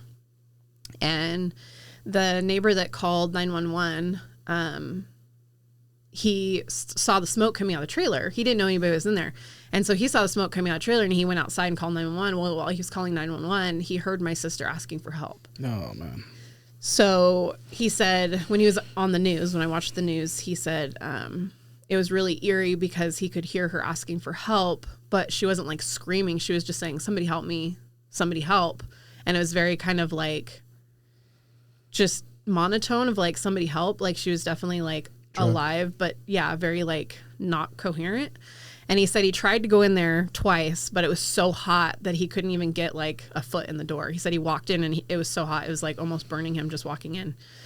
Yeah, if anybody's ever been anywhere near a structure fire, I mean, it's, you've probably been around a campfire and mm-hmm. felt that heat. Yeah. You just magnify that by 100. Exactly. And it's especially in a trailer, because from what I've learned with trailers is they're literally just like aluminum and insulation. Mm-hmm. So they go up really fast. Like there's videos of the fire on the internet. A lot of the neighbors had their cell phones out filming it, which also kind of made me upset because I'm like, not one of them got a hose out. And I understand like it's fire, what is it going to do? But it's just like the humanity behind it of like, hey, at least I can try something. And it just kind of infuriated me. Like, you guys all can have your cell phones out. Like, there's somebody in there. Like they heard her and they're asking for help. So you're not even going to try. And there was actually a door. There's 2 doors. It was a single wide trailer. So it was really small. So there's the front door and a side door. And she was actually I think maybe 10, 15 feet from the side door. And where the people were filming, she was right there. And I'm like, if somebody would have just opened that door, they could have just grabbed her and pulled her out. Like it was that close where they found her body. So that really upset me too, where I'm like, because the guy that called 911, he was on the other side when he tried to go in. He didn't know where she was. He could just hear her. And if he was like, if I would have known where she was, he was like, I would have ran over there and grabbed her. He's like, but he didn't know until, after that. Because obviously she was still alive. And I had a lot of, firefighters and stuff that are friends of mine that were like, oh, she probably died peacefully. She probably died in her sleep. She probably passed out before, any pain or anything. But when the autopsy report came back, she had soot in her trachea, a lot of it, which means she was alive when she burned. So she burned alive, especially because she was asking for help. And then minutes later, so just thinking of like her last moments or terror and like fear, knowing like you're being engulfed. And like you said, just like when you touch the stove and how hot and painful that is, just touching the stone for like an instant, like how much that hurts to think of like a fire engulfing your whole body. Like just how painful your last few minutes of your life would be, or seconds, because your body goes into shock at some point, but you're still going to feel it when you're alive, like breathing because they said when she died, she was still breathing in the soot, which means that she was fully coherent and alive. She didn't just pass out. So that part was really, really hard for me to know that, you know, she's asking for help. And like, what were her last moments like? Was she asking, like, did she yell out for God? Did she yell out for her mom? You know, like, or did she just like, no, like, I'm going to die. And to know that somebody did this to her. Yeah. Like, and the kind of monster and person you'd have to be to. This wasn't an accident. Yeah. And to know, and even because, you know, he said during his interview, like, oh, maybe it was a candle or, you know, cigarette, you know, lit the fire. But I'm thinking, you knew the fire was there because you were literally walking next to it minutes later and you just left her there. Like, you knew she was in there. So even if it was an accident, you still left her there. Like, you knew she was in there. Yeah. So again, you know, I've heard this story a couple times from you and just talking, kind of walking through this ordeal with you over the years, you know, listening to it again tonight. I mean, it's like hearing it for the first time. And, you know, I acknowledge you for sharing it and going through this. And it sounds like you were pretty pleased with the charging team, the DAs and the judges and everything else. How long did the trial go? It took us 3 years to get to trial. And there was, like I said, a lot of obstacles because he had said he wasn't competent. So that was going to put us out. Again, learning all this stuff, you can go up to 3 years. They can give you up to 3 years to prove if you're competent or not. And so that was a big fear when he first did that, because I'm like, great, we could go another 3 years with this. But the judge, again, was amazing, and he was like, nope, give me 30 days to figure it out. Yeah. And they denied it. Good for him. Like I said, he fired his defense attorney twice, and so that put us out. So, I mean, there was lots of things that kept pushing it out and pushing out. But then when we finally got to trial, we also got assigned a new DA in the middle of it, too. And so that was really trying, too, because I was like, great, we're about to go to trial, and now you have a new DA on the case who has no idea about any of it. And so I was worried about that because the original DA, she was amazing and she was just on top of everything. You trusted her? Yeah, and she'd been with us for 2 years, you know? So I'm like, and they put this new guy on and I'm just like, does he know? Like, is he good? Like, you know, but after meeting with him, I had confidence in him and that he was going to get it done. He was the DA for the gang unit prior to this. So he was like, I don't put up with anybody's bull crap. I don't let anybody play around with me or anything. Those guys are good at enhancements too. So yeah. And so he was like, he was good. So took us 3 years to get up to the trial. And then when we got up to that point, it came to question about what I wanted to be involved, like if I wanted to sit through the trial. They had told me if I was going to be called up to be a witness that I couldn't sit through the whole trial. So I'd asked the DA, like, is there any way that I don't have to be a witness? Obviously, I want to be if it's going to help her case at all. But if I don't have to be, then don't put me on the stand because I want to be in there for everything. I want to know every single second of this trial. And so he was like, okay, I'll talk to the defense attorney and see if they're going to want to call you, because if they do at all, then you can't be in there at all until after and even then, because they were like, even if you do testify, then you still can't be in there because if they have to call you back, you can't hear any of this stuff. But I told him, I was like, I already know everything about this case, everything. So I was like, it's pointless for me not to be in there because I already know everything anyways.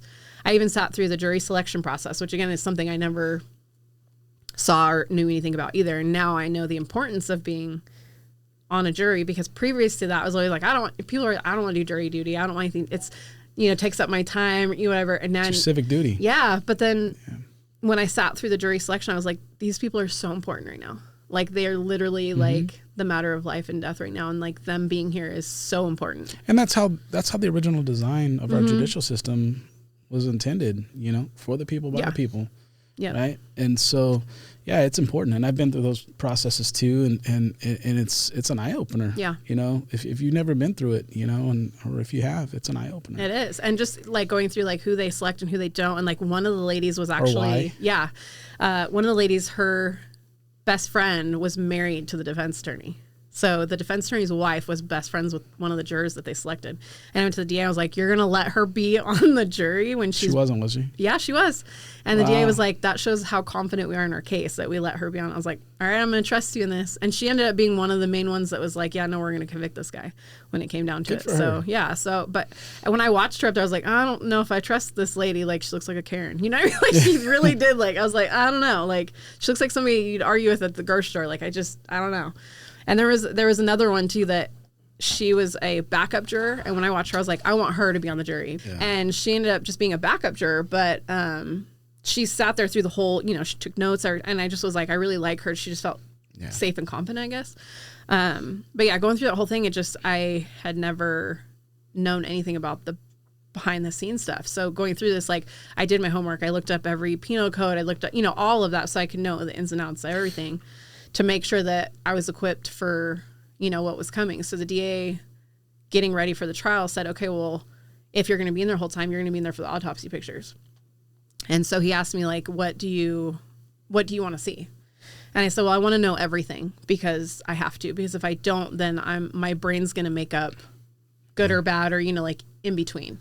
And I either I'm going to envision the worst or I'm going to think the least, and then it's going to be really bad. So through this whole process, I had like Googled like, burned bodies and like what happens to you when you die of, when you burn alive, all this stuff. And so, and then they said in the back of your mind, when this is being played out. Yeah. And so I'm like, and it's my sister. So I'm like, it's a very hard decision. And through this whole process, I've been going to, the DA puts on a homicide support group. And so, during the support group, I told him like, well, they gave me this option and I want to see everything. And, there's some people who are like, no, there's no way, especially in that situation. Like a lot of the people that their victims were shot and it's not as like gory or whatever you want to say. And they were like, I couldn't even see that. But to me, I'm like, if I don't, then I'm going to have the nightmares of like what it could be. So I need to know everything so that my brain doesn't go there, because I would rather know the facts than think something else. How'd that play out for you? I don't regret doing it, but it'll definitely haunt me for the rest of my life. So I'm glad that my siblings didn't, because they chose not to. They didn't come to a lot of them. My two youngest sisters were highly pregnant at the time, both of them. So then they were both high risk. So I was like, I don't want them to come and be stressed out. And was it worse? It was than what you imagined? It wasn't worse than imagined, but when he sat me down to look through the pictures, I asked him, because I was like, how bad is it? And he was like, well, it's a burned body, it's bad. And then I said, well, is her face in the pictures? And he's like, well, obviously her face is in it. I said, I know, but like, is her face all, burned up or whatever? And he was like, it's bad. It's as bad as you can possibly think it is. And so I said, okay, well, then let's just do it. And so he showed me every single picture that they had throughout the whole autopsy. And it was bad. It was really bad. And I did see her face and it was not good, but you could still tell it was her. So that part was kind of like, I could have ID'd her if they asked me to, like, absolutely. And the way that they did ID her was they had a partial fingerprint and then her tattoos, because you could see partial of her tattoos, and it's close to a fingerprint. And the DA had showed me while we were sitting there looking through autopsy pictures, he was like, at some point, I want you to tell your nephew this, because my sister had a tattoo on her calf with his name and birth date on it. And he said, I wanted to show you this because it's really crazy to me that tattoo on her calf was untouched by the fire, but every single part of her body had been pretty much like charred. He's like, it's almost like the fire went around it, because it was like her leg was like, to the side. So it was definitely not like up against the floor. Covered, yeah. It wasn't, yeah. So he was like, it's crazy that it went like the fire went around it, like protected that part of her tattoo. And so he's like, so at some point when he's old enough to like hear that story, I want you to tell him that like, like an angel or something like protected that to kind of show like, that part of it. So the trial went for how long? It was about a week, about 2 weeks ish, I want to say, because they go Monday to Thursday. And it was hard. We had all the witnesses came. They showed up to everything. They kind of had a loophole where they had like a bench warrant every time that they didn't come. Yeah. And so they could kind of watch them and keep tabs on them. And they all showed up every single time. And the girl that I talked about earlier, that she was across the street, she was like in her mid-20s. And she remembered stuff in so much detail that she remembered the plant that she was standing behind. And she was high on meth the whole time. Even during trial, she was on drugs. Not like high, but she was still on them. And she remembered in great detail all that stuff, like when he dropped it, what it was, like everything. And it turned out that when she came to testify, while she was on the stand, earlier that day, she actually got threatened by one of his family members or like somebody that knew him.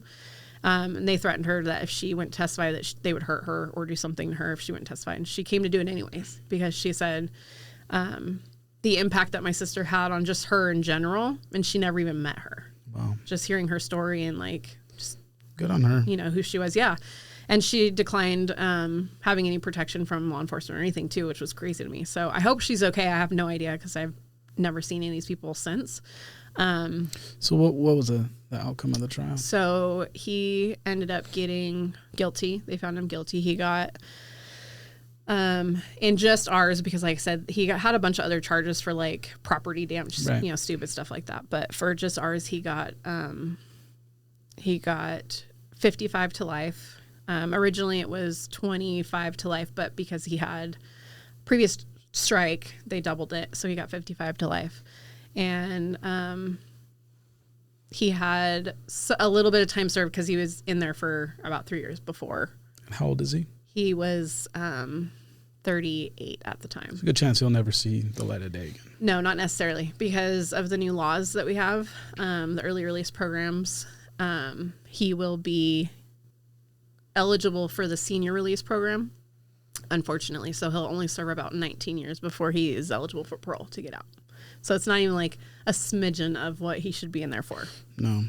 And hopefully the parole board, you know. You hope. Hold him in there. You hope. Yeah. You know? But being part of this new normal, like we say, and going to these homicide groups, there's a lot of families that are affected by this early release program. So there's a lot of families now that are having to face it because they had somebody that committed the crime before the age of 26 and are now eligible to get out. Or like our guy, you know, he's going to be a senior. Yeah. So he'll be able to get out. So they want to show early. compassion to this guy who showed no compassion for his victim. Yeah. Yeah, that's insane to me, you know, but that's, unfortunately, that's our state unless something changes, you know, and I know you spend a lot of time, you know, going to these groups and being an advocate now for these type of things and these families and stuff.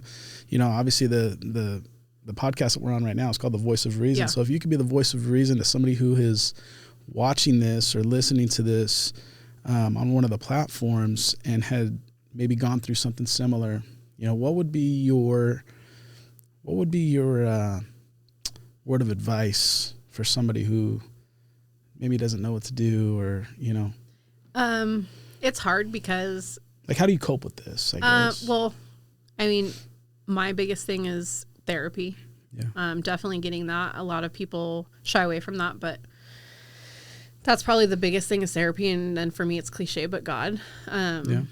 Because that's what I lean on the most and what has gotten me through a lot of this. And the support group, honestly, because I've been in therapy since I was 16, 17. You know, we started bereavement when my parents got sick. And going through this, I told my therapist the PTSD got so bad that I was like, I'm not going to be able to make it through the 3 years of trial because they said it could take 3 to 4 years to get to trial. And I was like, I'm not going to be able to make that. Like, I need something better than just one-on-one therapy. So when I started going to the homicide group, it helped me so much more because going to a therapist who's never experienced this and, you know, they don't really know how to deal with it because it is such a different death experience. You know, when you go through, both my parents died of cancer, so I've been through that. I've had grandparents die, you know, like just, it's such a different, I've had friends die in car accidents, you know, stuff like Suicides that. Where, but when you deal with this, it's so different and it's such a different beast. And there's such a stigma with it too, with murder, you know, homicide, even though, you know, like you didn't do it, you're still looked at like, oh, you're like the plague almost, like, I don't want to be anywhere near you because you had a person that was murdered. It's so like different, you know? I mean, people are just ignorant. It's different. And so when we went to the homicide support group, you have all these other people there that are going through similar things and they know what you're going through.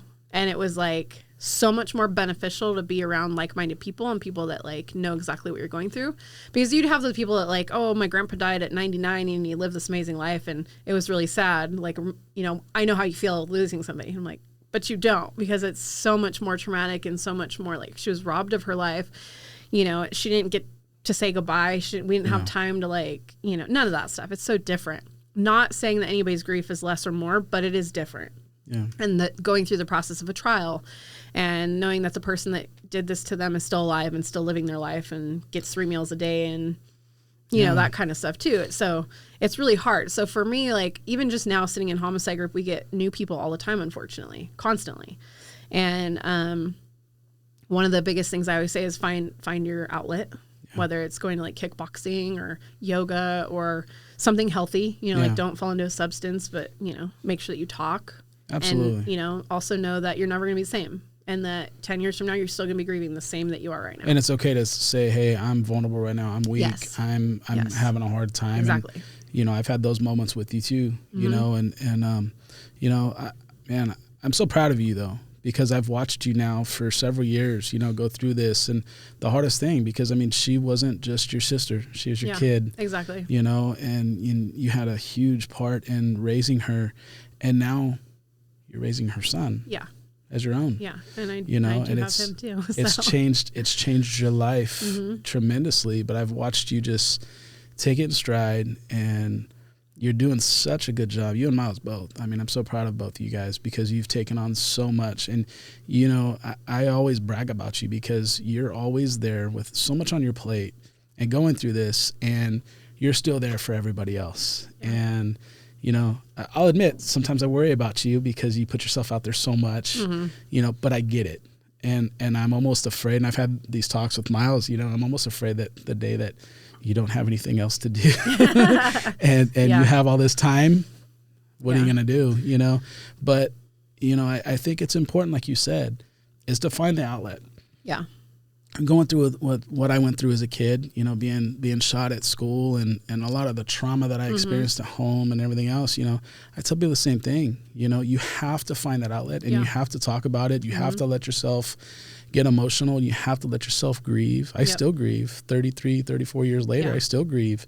You know, it's something that just becomes a part of you. Yeah. And grief is a heck of a thing. It, you know, some people freeze up. They still have that flight or fight in them. And, you know, some people just freeze. Yeah. And you haven't froze. I haven't seen you freeze. Yeah. You know, you've been very, very active. And so kudos to you. Thanks. And I know that this story is not easy to talk about, but you're so willing to share it because I know your heart. And you've been so quick to share it to the right people who maybe need to hear something. And you've been able to connect with a lot of people and influence a lot of people. So keep doing what you're doing. You know, again, you have so many people behind you, and, you know, your social media, you know, your name on social media, it's an abbreviation for Product of a Beautiful Tragedy. Yeah. Yeah. And, you know, and that's something else too. You know, you've gained a huge following because of partly of this story, and then something else that was pretty incredible. Something I'd like to just talk about for a few minutes. You know, growing up, how you grew up. You know, something pretty crazy happened to you just a few years ago. Yeah, it was actually 2019, I believe, the beginning of 2019. Again, I'm one of 6 kids, second to the oldest, and we all did 23andMe, and my siblings have always joked with me about how I look like the milkman's kid because I have this like triangular kind of pointy nose, and all my sisters have this cute little round button nose. So growing up, I was like, how come I didn't get this cute little button nose? Like they all look so similar. You are built very different. Very differently. I'm very tall. Just like our body shapes are totally different. The way that we gain weight, the way that we lose weight, like everything from my sisters. My 2 brothers, like I look very similar to them. They look, because they look a lot like my mom, and I do look similar to my mom. Yeah. But my 3 younger sisters they don't really look a lot like me. Like if you put us all together, like you're like, something doesn't fit here. So growing up, we used to joke about it all the time, like, oh, maybe you're the milkman's kid, you know, something. And one time in passing, my mom, I think I was like 12, she said, oh, maybe you're the karate guy's kid. And it was this guy that she had dated when she was in college. And she talked about him a lot. It was kind of like the guy that got away or whatever. And he had this dimple in his chin. Yeah. And I have a dimple in my chin. And so as a teenager, I was like, oh, maybe, you know, that's my dad. Because I hated my dad growing up because he was very abusive. He's an alcoholic, you know, the whole thing. So I just was like always hopeful, like, well, maybe I do have a dad out there that's not my dad, you know. So when I got older, I was like, well, I'd like to know where I got my dimple chin from because none of my sisters have it. You know, I'd like to know where I got my blue eyes from because they don't have it. So obviously I have an ancestor, you know, out there that I pulled from. Some strong DNA. Yeah. So, and I'm super into like ancestry and like family history. And so I'm a huge, I just love history. I'm a history buff. So I thought, you know, I'll do one of those 23andMe's and just see. And my husband was like, oh, I want to do one too. So we did it. And then my sisters and my brother were like, oh, we want to see like where we pull from too is ancestors. Like, where do we get our stuff from? Like, how much percentage does each of us have of, you know, each thing? Because everybody, no matter if you're, you know, fully related or not, you all pull differently from your ancestors. So I might have 30% Irish and my full brother might have 10% Irish. And didn't you guys have like a Groupon or something? No, I'm just kidding. Yeah, no, we really did. So they actually, they're kind of spendy. They're like $199, $150 now. But back then they were like $100. And I'm like, well, I have, you know, 4 siblings. So it's like, that's $400 for Christmas. Right. So I'm like, that's a lot. So they actually ended up going on sale. And so I was like, oh, they're only $50. I'm buying everybody one for Christmas. That's a great Christmas present. So I did that. And then when theirs finally came back, it was in March-ish of 2018. And when one of my sisters came back, she's like, oh, it came back. So I was like, oh, let me see, you know? So I was like, oh, cool. You have this, this, and this. And I was like, connect to mine because you can opt in to connect and you can opt out to connect. So she had hers opt out. So I'm like, go and opt out so it'll connect us together, see like how, you know, what percentages we share and all that. So she's like, okay. Yeah. So I got them on sale, and then my sisters, they all did them kind of like same time, but like a week or 2 off. So they like all came back around the same time. And when my sister opted into mine, I was like, oh, I want to see like what percentage we share. So I pulled hers up. I was actually driving. I think I was like on my way home from Vacaville or something like that. So I was driving and I like stopped like at the outlets or something. I'm talking to my sister. Oh, you know. So I pull it up and she's like, oh, you know, I'm this, and these are my percentages. And I look at them like, wait, it says like I'm your aunt or something. I was like, why does it say that? She's like, what? And I was like, yeah. So I'm like, why does it say that? So I was like, what the heck? So then I Google, you know, like, why would it say that? And it's like, oh, a lot of the times it's because you're half sibling. So I was like, what the heck? So then I call my other sister. I'm like, dude, you need to opt into like the thing to like share. And she's like, okay. So she does it. And then hers comes up half sibling, like right away. So I'm like, oh my gosh. So then I call my brother. I'm like, dude, you need to opt into your thing really quick. So he does. And then same thing, half sibling. I'm like, what in the heck? So then I look at theirs. I click on theirs and it shows they're all fully related. Like they're all full siblings. Mine's the only one that says I'm a half sibling to them. So I'm like, what the heck, man? Like, what is going on? So my whole entire life trajectory of like knowing who I am and where I come from and like the cancer in my family, like all this stuff, I was like brain exploding. Like, what is going on? So obviously I call my husband. I'm like, you're never going to believe this. Like, they're all my half siblings. Like, I'm the only one like that's, you know, half. And so then I go back to, I'm probably the freaking karate guy's kid. Like, my mom was probably telling me something, you know, and so then I'm like, why can I laugh because I remember getting this phone call and like, are you kidding me right now? And it was just like, I mean, knowing your story and knowing everything that you've been through, I was like, of course. Yeah. Of course there's more to this. Just something super crazy. And of course, everybody that would have any insight is dead because like my parents are gone, my grandparents are gone, all my aunts and uncles are gone. There's just nobody left that's older than me to be like, hey, did you know anything about this? Did she ever say anything? Because I'm thinking like my aunt and my mom were really close, you know, they're sisters. And I'm like, can't ask her. She died a few years ago. And I'm just like, there's nobody. And obviously my siblings, they're all younger than me. So I'm like, you know, and I don't have a relationship with my older brother, so I can't call him and ask him. But I did have somebody that I've known my whole life. He's like a brother to me. And his mom was my mom's best friend. So I was like, well, if anybody's going to know anything, she might know. So I called him. I said, here's the situation. He was mind blown. He grew up with me. You know, like we literally took baths together. Like we're tight. Like, So I was like, you need to ask your mom if she knows about this karate guy, because I'm assuming that's who it is. And so I'm like, ask her if she remembers, who, you know, his name or whatever. So he calls me back. He's like, well, she said it might be Thad. I'm like, who even names their kid Thad? I'm like, I've never heard of that name ever in my life. I knew a Thad. And somebody on my TikTok said that too. I know a Thaddeus, but like, it's a kid that he coached football. But I'm like, I never thought of calling him Thad. And so I was like, I've never heard that name before. So I told him, I said, no, tell her it can't be that.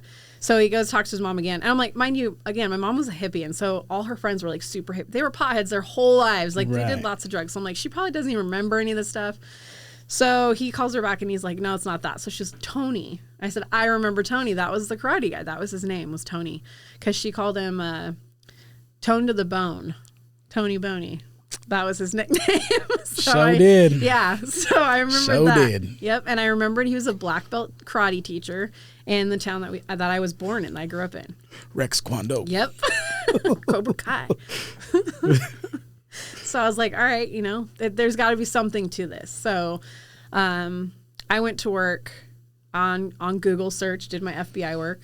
And the PI that you are. Yep. I literally just put in Tony black belt karate, and put in the neighbor, the town that I grew up in or city or whatever. And his LinkedIn page pulled up and it was looking at my face. His profile picture was him doing a karate move. Yeah, we're gonna put up a side by side Yeah. during this episode. Yeah, it's insane. It is, and so I was like, "That's my nose," and I was like, "That's that triangular nose that I've been looking for my whole life." This dude has to be my dad. It's like face swap. It is. It's crazy. And I've always again doing ancestry and all that stuff. I've always the genetics and all that stuff. I've done a lot of research in it, and they say the daughters pull a lot more from their dads than their moms, and so they usually look a lot more like their dads. Which is why I always wondered how come I don't look anything like my little sisters that look just like my dad, almost identical. So when I saw his face, well, this guy has to be it. So I found him on Facebook, saw that he was married. So I'm like, oh, great. I don't want this to be some kind of, he had an affair on his wife or something. So I was like, I need to do a little more research before I just reach out to someone. And wasn't there another relative that popped up? Yeah. When I was searching, first I found him, and then I went back to my 23andMe and saw that I had a first cousin that popped up that wasn't related to any of my other siblings. I'm like, well, obviously he's on my biological dad's side. So, when I pulled up this person's profile, I got his name and I was like, okay, well, I'll search his name. Well, when I pulled him up, it said he was deceased. I was like, of course he is. So it's can't ask this guy because he's dead. But when I looked at his obituary, when I scrolled all the way to the bottom, it says who they're survived by. One of the third to last names or last names on there was a guy, and he had the same last name as the karate guy. So I'm like, what are the odds, of this guy being on there? Yeah. And so when I found the karate guy's Facebook page, I saw he had a daughter and a son. And when I looked at the daughter, I was like, wow, she looks a lot like me too. And then the son, he looked a lot like my son, which was crazy. And so I was like, it's weird that we all look like each other. Yeah. Well, in the meantime, I had heard about this Facebook page called DNA Detectives. And they help kids that were in foster care or, that were adopted out, whatever, that are trying to look for biological parents, or maybe they didn't know their dad or didn't know their mom. They have people that are super into this stuff, like ancestry and genealogy, that just volunteer their time to help people find their relatives. So I put a little bit of my story on there, just hey, this is what happened. If anybody wants to help out. Well, this lady in England reached out and was like, hey, I'll help you. She's like, we're on totally different time zones, so it's going to be kind of off, but just send me the information. I'll build a mock tree for you, family tree off of your DNA from the 23andMe. And she's like, in the meantime, it's incredible. Do an ancestry.com one too, because there might be somebody on there that also, send in their DNA. So I did that. And then when I gave her the guy's name that I matched with, the cousin, she was like, there's no way that this guy could be related to you. She's like, I did the tree. He doesn't show up anywhere. There's no blood relation at all. So I was like, then why is he on here? That's weird. So she said, well, you need to go look and see what I can't remember what type, something on there. She's like, tell me what that says. So when I told her, she's like, whoever sent this DNA in is not a man, it's a woman. So the profile on the 23andMe said it was a man named Charles, and it was a man. And said, he was deceased. And so I'm like, well, that's weird. It's another twist. So when I looked up his, his family, and that guy turned up. So I looked up that guy, and then again, he's related to the karate guy. So I'm like, well, the karate guy just so happens to have 5 brothers. So I'm like, again, my mom was a hippie, free loving, whatever. So I'm like, shoot, maybe she slept with one of his brothers. I don't know, because I have to be related to these people in some way. So when I gave the lady in England all that information, these people's names, she's like, you have to be related to this karate guy. Genetically speaking, the tree makes sense. She's like, it might not be the karate guy himself, but it has to be someone in that family. So then I tracked down these cousins, and the guy that was in his obituary was one of their brothers. And so I reached out to them. I said, hey, I just did a 23andMe. Somebody from your family popped up on my 23andMe. Do you know anybody in your family that did a 23andMe? And so one of the ladies that I was talking to, she looks just like me, by the way. She would be my cousin. So I'm like, I think you might be my cousin, but I'm not sure. So she was like, actually, yeah, my sister did 23andMe because she was trying to find out who her biological father was. So she supposedly sent in her stepdad's DNA, which would have been Charles, the guy that I matched with. And she put his name on it, but used her DNA because she didn't want anybody to find out that she was doing it. That's the discrepancy. Yeah. And so she was like, I think that's what happened. So then I reached out to that girl, that lady. And she was like, yes, I did send in DNA. Yes, it was mine. She's still in denial. She still tells people that her stepdad's really her biological dad. And I told her, I was like, well, that can't be because you're my first cousin, which means can't be. There's no way. And she's older. I think she's like in her mid to late 60s. And she tells everyone that the stepdad is half her dad. So she tells everybody she has DNA from him and who would have been my uncle. That's how she justifies it. It's yeah, all right. pretty much. Yeah. So, and I'm like, genetically, scientifically speaking, you can't do that. So I was like, it's fine. So the other cousin, who is my cousin, her and I started talking, and I'm like, well, one of your uncles is my dad. And so I started talking to her, and I are super similar, like crazy similar. And like I said, we look like we could be sisters. And so she was like, yeah, he had a bunch of sisters. She was like, my dad's dead, so I can't ask him anything. But he has 3 other brothers that are still alive. So I go, okay, well, I'm going to reach out to him and the daughter, because she looks like she's like 18, 19-ish. And I'm like, he's probably in his 60s. He probably doesn't really know how to use Messenger, because I know my father-in-law is the same age. He doesn't really know how to use it. So I'm like, I'll message both of them and just see what happens. So I'm like, I sent him a picture of my mom and said, hey, did you happen to know my mom back in the 80s? And then I sent one to the daughter and just said, hey, could you possibly show your dad a picture of my mom and see if he knew her back in the 80s? I'm just trying to find people that like she knew, because she passed away from cancer. And I just would like to know more of her like life history. So I don't like, break up a family or something. Because again, I don't know. Trying to freak them out either. Yeah. And so this is all within like a 48-hour span too, that all of this is happening. And so I get a message from the daughter, and she's like, I don't know you. I looked at your Facebook profile. I don't know who you are. You definitely don't know my dad. There's no way he could know your mom. I would have, like, if they were friends. She was giving the attitude. Oh, yeah, like big time. Yeah. She was like, if I would have known her, like, my dad would have told me about her. Like, if they were good friends. And, like, why wasn't he at her funeral? Like, also, I'm like, because it was back in the 80s. Like, we didn't have social media or cell phone. Like, they lost touch.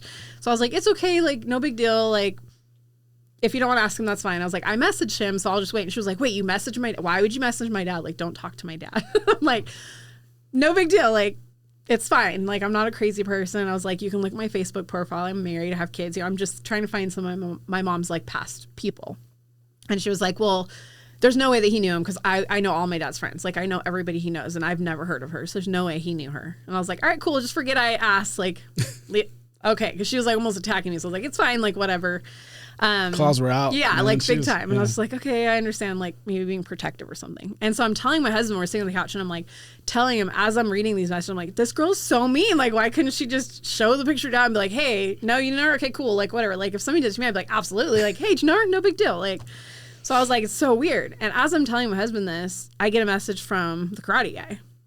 And so I'm like, oh my gosh, babe, he messaged me back. He's like, what'd he say? I was like freaking out. I was like, I don't want to open it. Like, So I opened it, and he was like, yes, I knew your mom. So I'm like, oh my gosh, you knew my mom. Like, it's probably him. And so he was like, I said, okay, well, hi, Dad. Right? So I was like, well, when's the last time that you saw her? And he was like, well, it was 1980. And I was like, well, I was conceived in 1984 is what I'm thinking ahead. So I'm like, if that's the last time you saw her, there's no way he could be my dad, because that's a 4-year discrepancy. I mean, a few months or a year even, that is understandable, but 4 years, that's a long time. And so he was like, yeah, it was 1980. And he went through some specific details of like where she was living. She was in college, like things. I was like, yeah, that was definitely in 1980. It wasn't any time after that, because she had met my dad and had my brother when she was 21. And so this was when she was like 19, 20. And so I was like, well, obviously that's the last time you saw her. And I said, well, did she have a son last time you saw her? And he said, no, absolutely not. So I was like, okay, well, there's no way this guy could be my dad, because I have an older brother. So then he said, well, why are you asking? And I said, well, here's the situation. You obviously can't be my dad. So here's, what happened. And I said, my mom passed away. And so he kind of asked some questions about my mom, like, what happened to her and all that stuff. And I just said, like, obviously you can't be my dad. So, it is what it is. I said, but I am related to someone in your family. So, and he's like, well, I do have other brothers, stuff, So he just kind of said, well, I'm sorry I couldn't help you out more. I was like, no big deal. And I just was like so frustrated because I'm like, oh my gosh, I thought this was the guy and now it's a dead end. And I'm like so upset. And this was on a Sunday.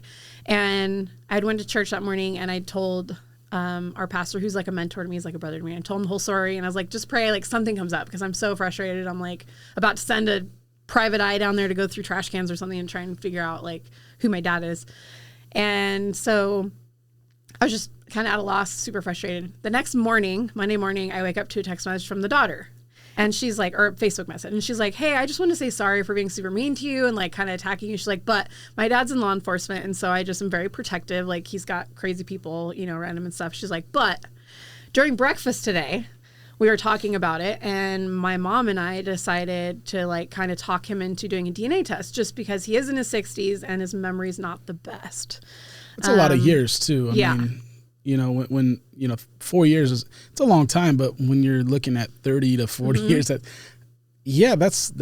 not that much. Exactly. And so, your timeline could be off just a little bit. And I found out that obviously he was not married to his current wife at the time because my, everybody that's in that family, like the daughter, she was 19 and the son, I think he was like 22 or something. I'm 37, like 36 at the time or whatever. So it's like. So you wouldn't be a homewrecker. Yeah, exactly. So I don't want to, you know, I'm like, I don't know. My mom was kind of that way. So I'm like, you know, so she was like, we convinced him to do a DNA test. So I'm like, oh, I'm on it. So I was like, I went and got a DNA test and I overnighted it to them. I did a paternity one for him and then I did a sibling one for her because like, I don't know these people. So what if like they find out I am and then they like throw it away or, you know, whatever, they botch the test or something. So I was talking to her like, hey, I could be your sister, you know, and she was like, I've always wanted a sister. Yeah. I only have a brother, you know, type thing. So she was like, I'll send her one too. Because if she's an adult, she was 19 at the time. So I'm like, you know, it's up to you to do it. So I'm having a little more faith than having to.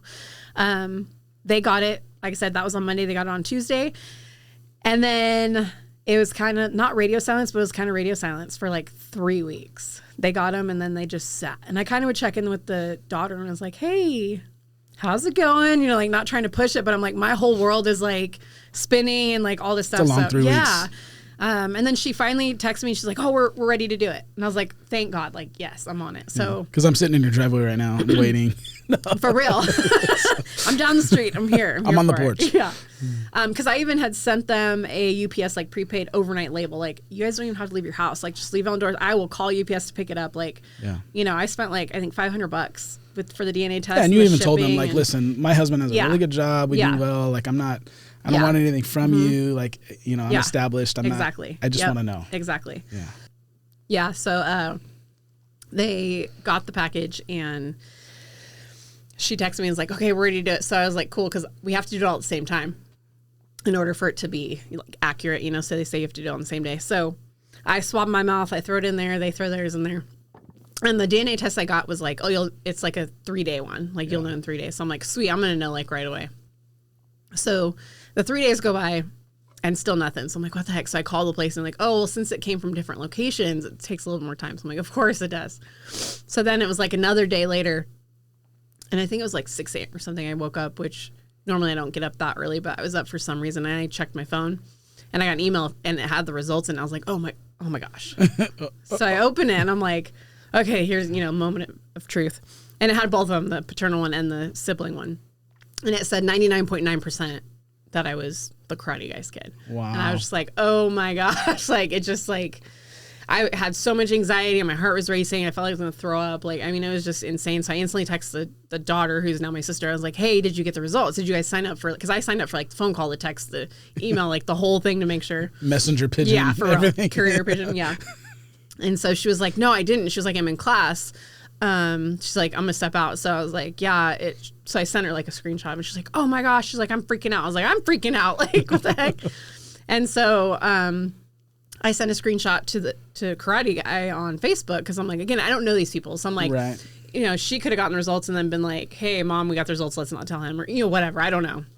Or just hide it or whatever. So, I sent him a screenshot. I was like, hey, I just wanted to let you know, like the results came back here they are.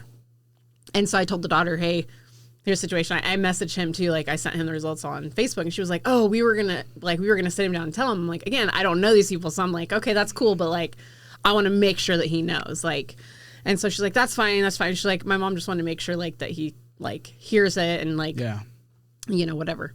So I'm like, all right.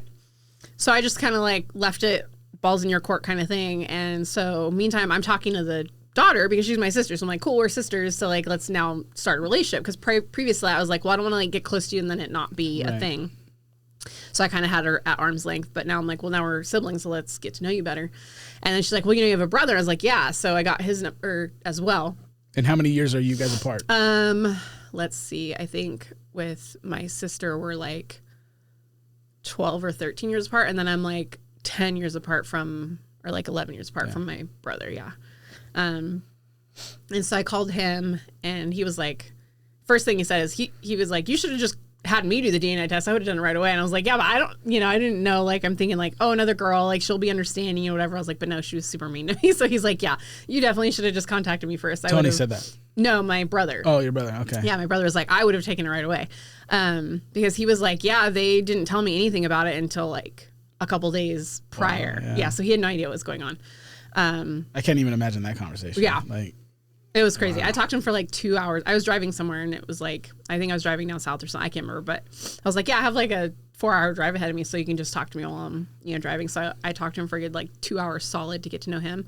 And he was just kind of like, yeah, it doesn't surprise me. My dad was like, you know, super Rico Suave back then. Like he was a ladies' man kind of thing. So he was like, doesn't really surprise me. And when I found out, I was like, it didn't really surprise me either because my mom, again, she's like free loving hippie. So I'm like, you know, didn't shock me at all. My one of my sisters was definitely upset. She was like, oh, aren't you mad at mom? I was like, no, because I know how she was, like, you know. But I still was like, I don't know how I happened though, because again, I have an older brother. So like, I still was curious about that. And so it took about 3 or 4 days and I didn't hear anything from my newfound dad. And so I decided, well, I haven't really talked to his wife either. And I haven't really like said anything to him after this. So I just was like, I'm going to go ahead and send them both a message, like in a group kind of message and just say, hey, here's the situation. So I just was like, here's the situation. Like, obviously it wasn't an affair and I'm here now. So I would love to have a relationship with you guys. If anything, I was like, but if I can get anything from you, it'd just be health information or something. Like, if you don't want anything to do with me, that's fine. Because obviously I didn't know about you till now, but I would like to at least know, like, you know, should I put anything on my doctor's report, you know, anything like that? Is there any genetic things? Yeah. I said, but if you would like to have a relationship, I would love that because I don't have parents. Both of mine passed away. My kids only have one set of grandparents. So it'd be amazing because you do have fully biological grandkids that you don't even know. And they're still young enough to where, like, you could be in their lives, you know. It's not like too late where I'm 37, so I missed out on my whole life, awesome kids. You know. Yeah. And so I was like, so that's, you know, up to you guys too. I was like, and you know, I'm well established, I'm married, I don't want like back child support or anything like that, you know. So I was like, so the only thing I really want from you is a relationship if you want that. If not, I'm okay with not having it. And so then he replied with, okay, swing by, we'll have lunch. And so I just kind of laughed like, is he being sarcastic? Because I'm like, I live like 8 hours away, so I can't just like swing by. And so swing by, I live across the state. Yeah, so I kind of was like, okay. So I'm like, again, I don't know him, so I'm like, I'm super sarcastic. So I'm like, maybe he's being sarcastic. I don't know. So then I like waited a little bit, like a couple hours, and I was like, okay. I replied with, well, what if he was like, shoot, right? What did I just send? I sound like a jerk. For real, because I'm like, I don't know. I was all nervous. Yeah, so I was like, all right. I waited a couple hours and I messaged him back and I was like, hey, I can't just swing by because I live like 8 hours away. But so it's something I kind of have to plan out. Yeah. So he was like, all right, let me talk to my wife and just kind of get some dates and we'll throw some dates out there. Again, this was in like March of 2019. And so he's like, our daughter's in college right now and she's like in her last like semester or whatever. So we don't want to like stress her out or anything either. So I was like, all right, that's cool. And then the mom, shortly after, she messaged me privately and was like, hey, I'm really sorry that like I haven't reached out to you, but like this was also a shock for me. It's a lot. Because I thought I was the first person to give my husband kids. And I didn't even think about that side of it either of like, oh, you know, like that whole part of it. And so I was like, no, I totally understand that. And she was like, obviously it was a huge shock for you too. So it's like, I'm sorry that I haven't reached out in the meantime. She's like, but. In a sense, she still was. Yeah. Because he had no knowledge. Exactly. Yeah. But she was like, I looked at your profile picture and she was like, you look just like my daughter, like 5-10 years from now, or, you know, whatever. She's like, you guys look so similar. So she was like, it just was like looking at my daughter. And she was like, so, cause I had mentioned in there too, like, I'm a Christian and like, I do believe in like redemption and the fact that like, I don't have parents and like, now I have an option to have parents. And so I did put that in the message that I had sent both of them. I was like, I don't know if you guys are believers or anything like that, but I just do feel like God put you guys in my life for a reason. And so she was like, yeah, I do believe in God, and I do think that you're right. And so she was like, I just wanted to welcome you in to our family with open arms and just kind of, you know, offer our family to yours. So I was just like, wow, because again, I was on that DNA Detectives Facebook page, and there was so many like horror stories of like, oh, I found my dad, but the wife doesn't want anything to do with me because I'm from a past relationship, or, you know, whatever. Like the wife hates me and is telling the dad like, nope, you can't have anything to do. So I was really worried, like maybe the wife doesn't want me around. Or my mom was beautiful. So it's like, you know, when you think of looking at jealousy or anything like that, I was like, oh, I hope she doesn't like see my mom and like, you know, has some kind of whatever. But she wasn't. She was super open and she was very welcoming. And then a couple days later, they got back to me and was like, here's some dates that we can meet. And one of them just so happened to be Father's Day. And so I was like, well, how cliche would that be? We should just do Father's Day.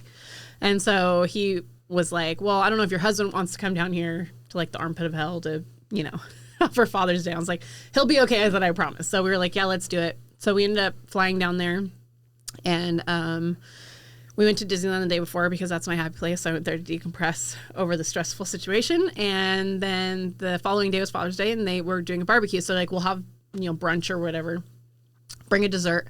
My new brother is a vegan, so I was like, where the heck am I going to find any kind of vegan dessert in the middle of the desert? So that was kind of tricky. Give him some broccoli. Yeah. Ground up broccoli. So, and my love language is like gifting to people. It's like I love to gift. And so since... Yeah, you redid my daughter's bedroom for her 12th birthday in one day and surprised her while she's at school. Yeah. I love it. It brings me so much joy to like give to other people. So I decided, okay, I missed out on, you know, 19 birthdays and Christmases with my sister, and I missed out on, I think he was 23 at the time, 23 birthdays and Christmas with my brother, and I missed out all this time with my dad and this new mom. I call her Mom 2.0. And so I was like, I'm missing all these, you know, times of giving. And so I decided I'm going to buy 19 presents and 23 presents for my siblings. So I'm going to, and I'd gotten to know them over this time of talking to them. So I knew like things from their childhood, like favorite cartoons and stuff like that when they were kids. So I went and got like age appropriate stuff for like the first part of their lives, and then like middle school stuff you would have got them back in, right? Exactly. Yeah. And then like 16th birthday, I always get my sister's Tiffany & Co. like necklace. And so I had to get my sister a 16th birthday present. So I had to get her that. And then my brother is getting married too now, but he was dating a girl who was Snow White at Disneyland for like 7 years. And so I got her some Snow White stuff because she was going to be there. And for my dad, I bought him a watch, a really, really nice watch. And I had it engraved in the back, and it said, to make up for lost time. And I put, you know, from your daughter on the bottom of it. And then Mom 2.0, I got her Tiffany & Co. necklace, and I put all of the kids' initials on it. And it was like a mom necklace. Well, I told my husband, I said, okay, we're going to leave all these presents in the car until we know it's like safe or that they like us or whatever. Because I'm like, what if they turn out to be crazy or they hate us or we don't click or whatever, and it's just a weird situation. Take stuff back and... Exactly. Because I'm like, and I don't want them to think I'm crazy. Like, here is like, you know, all this stuff. It's the first time you're meeting them. Yeah. And so I was like, we're going to leave the stuff in the car. We'll get the dessert out, and, you know. So we get there, we pull up to the driveway, and the garage door is open. And I'm already, like, super anxious and just, like, you know, full of, like, oh, my gosh, how's this even going to go down? Because I hadn't really talked to the mom or the dad in weeks. So we just were like, this is date, and that was it, like, kind of radio silence. So I get out of the car, and my husband grabs the dessert, and karate guy comes walking out of the garage, and he just walks up to me with his arms wide open.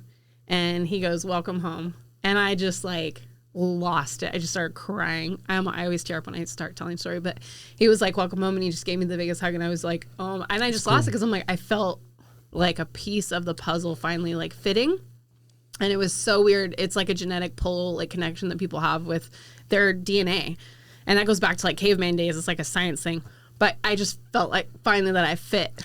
And it was just like so. You know, it's one of those things I think about, like all that tragedy, all the stuff that you went through for years and years and years, and it just got piled on. I feel like it was God saying, all right, this is your time. Exactly. And I you know, I can only imagine that emotion that you felt. You know, and just that'd be such a crazy feeling. Going, wow, after all of this. Yeah. Now. It's the redemption. And like I said, because, and no one will ever replace my sister that I lost ever. course. But now I have another sister, and I don't have a relationship with my older brother, and now I have another brother, and I lost both my parents, and now I have parents, and they are everything you could possibly think of that parents should be. And they're amazing people. They're amazing. And they've stepped up. They've gone on vacation with us. They come to holidays. Yeah. I met them at the wedding, and it's just amazing to see, that, I mean, you deserve this. You deserve so much more.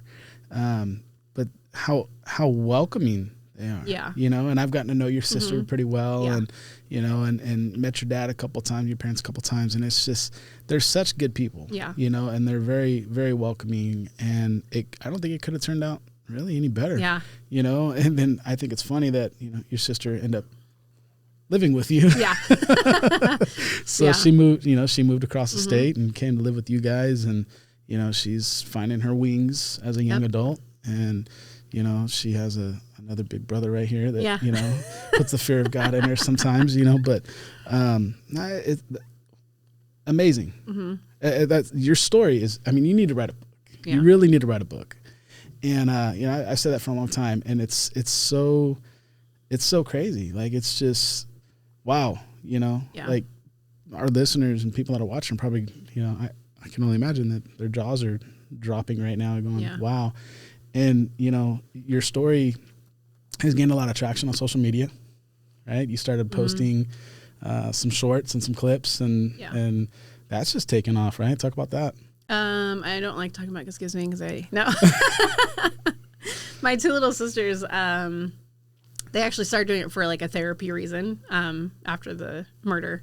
And so I was like, okay, maybe I'll try, just to see if it'll help anything or whatever. So I started doing it too. And one of mine went viral. Like, I think I was at your house the night that it went off. I had 1,000 views on one video. I was like, oh, cool. Cause I'd only had maybe 10, 15 views on the other videos I'd posted, and I had 1,000 views that day. And then I think by the time we got home from your house, cause it's an hour something drive, it hit I don't know, 10,000 or something crazy like that. And then I woke up the next day, it was 1 million, and it just kept going from there. And it hit I think it's at 11 million right now. And it's the story of my dad. And then after that, in the story talking about my dad, I talked about my sister being murdered. And so a lot of people are like, oh, tell us that story. So then I posted about that too. Now that one's gotten a lot of traction, which that one is particularly important to me just because of the people it reaches. Like you said, people that are going through similar things. Same thing with the dad thing, because there's so many people and they're like, oh, I don't know who my dad is. And, how did you go about this? So just, going oh, do this, or look at, here's my advice. And, I mean, that's, again, your story is so powerful, and you post these things and not oh, woe is me, or look at me. You're literally giving people advice, and you're actually interacting with a lot of these folks. Obviously, you can't talk to every single one of them, but I'm sure, and I try. I know you try, but you've had some meaningful conversations with some people, and that's amazing. Yeah. That to me, at the end of the day, I always tell people, when my time is up, what means the most? What does my life mean if I haven't had an impact on somebody? The legacy. Yep. Right? How else do you leave a legacy? And you're doing amazing things. Keeping your sister's memory alive, helping people get through some horrible situations, giving people some hope. It's I don't have anything else to say. It's just, it's awesome. And I have so much respect for you, and it's going to be awesome to see where this leads. Yeah. And the doors that are starting to open for you. I'm excited for you. Yeah. And it's awesome to sit back and kind of watch you go through this thing. And wish you all the best. How do people find you? TikTok. I think it's if you just look up Alexa Hansen, because it is my handle is Product of a Beautiful Tragedy, but I think it's PROD and then period of a beautiful tragedy, because I couldn't fit it on there. But I think now on TikTok, if you look up Alexa Hansen, you can find it. And then I think I typed in just the POABT. Yeah, and that pops up because too. that on Instagram it's POABT 1012 I think on Instagram. My original Instagram was hacked, and so I had a few thousand followers on that. I still haven't been able to get it back. And then my TikTok has been banned a couple of times because of the murder story. It's really dumb, but So it's there, but Yeah. sometimes it's kind of hard to find. But So any closing remarks? Anything you want to share? There's like I just always say like believe in redemption. Redemption is real. Sometimes it can take forever. Sometimes it's not. But I've waited a long time to start getting some of the redemption for things. But that's really the one thing that has gotten me through everything is knowing like God redeems everything. Yep. And even if you don't believe in God, if you believe in something else or higher power, or whatever it is, just to have that positivity and faith of something, and that you will get redemption and not to be negative about all of the things in your life. I used to be very negative growing up because of bad things always happen to me all the time. My therapist one time said, in sessions, I'll say, well, what's the worst can happen? She's like, I can't say that to you because the worst does happen to you all the time. So it's not something I can say, well, what's the worst can happen? And then you can, envision that. And then that usually doesn't happen. She's like, but for you, the worst always ends up happening. So you can't say that, so for me, it's staying positive. So I decide, I'm going to stay positive. I'm going to, no matter what comes my way, I'm going to say, bring it. And I'm going to turn it into something positive. You could have just gave up. Exactly. You could have just dug a hole and crawled in it and never seen the light of day and neglect your kids and neglect your husband. And you haven't. And you've made the most of it. I've shared this verse many, many times because it keeps ringing so true. But Romans 8:28 says all things work together for the good for those who love God, and those are called according to his purpose. Mm-hmm. It doesn't say all things are good. Yeah. It says all things work together for the good. Yep. And I believe that you're finding your calling, and your purpose outside of being a wife and being a mom. And, obviously those are pretty powerful and those take precedence, but you found an amazing calling through your story and through tragedy. And there is some triumph, and, you haven't given up and you keep pouring into people. And I think that's important for anybody listening is the importance of just pouring into others and really building into others. And, obviously you have to put in some, you have to protect yourself a little bit, obviously, and especially when you have kids and a family, and, you have to be careful, but it's okay. Yeah. Like, put yourself out there. Yeah. Right. And you never know the impact that you're going to have. Exactly. And I always tell people, I'm like, if I had to go through one hard thing to help one person, even if it's just one person to not commit suicide or to not fall into drugs or alcoholism or not to fall into, like the sex industry or, stuff like that. Like if it was one person that my story helped, then it was worth it to me to have to go through whatever it was that I went through. And I always say, like, I could have fallen onto drugs or alcohol. I could have went into the sex industry. Statistically speaking, I should be into all of those things. Yeah. And because I chose a different path and because I chose to stay positive no matter what through everything, I am where I am today. And I can say that I have a beautiful family and that, life is good and my kids are healthy and happy. And it's the story of Job in the Bible, like so many bad things happened to him, but God had promises for him and he stayed, Don't give up. Your story is not over. Exactly. And I've had people, even on my TikTok that, have said like, oh, I've gotten into drugs, I've gotten into alcohol. And then I hear your sister's story and I'm like, that could be me. I don't want to be that person. Wake up. Exactly. Yeah. And I just always say, have hope until you don't have hope anymore. There's that too. Like with my sister, when we were going through it, I had hope until it was no more. And then you have hope after that for something else. You're hurt, not dead. Exactly. Keep moving. And I have my sister's son now, and we've been raising him since he's 13 now. And that's another part of the redemption story is that he is thriving and he's healthy and he is an amazing little boy. We actually just found his biological dad recently too. And he has an amazing relationship with his biological dad now. He's been spending like every weekend with him. So, there's redemption that too. There's like, I don't know if he ever would have met his biological dad if my sister was still here. Right. So find the redemption in everything because there's positive in every single thing. And that's part of his healing now. Yeah. I don't care what it is. You can find the positive in something. So that's amazing. Yeah. I think we'll leave it at that. Thank you for coming on. Mm-hmm. You're an amazing friend. I love you to death and, super proud of you. So, all right.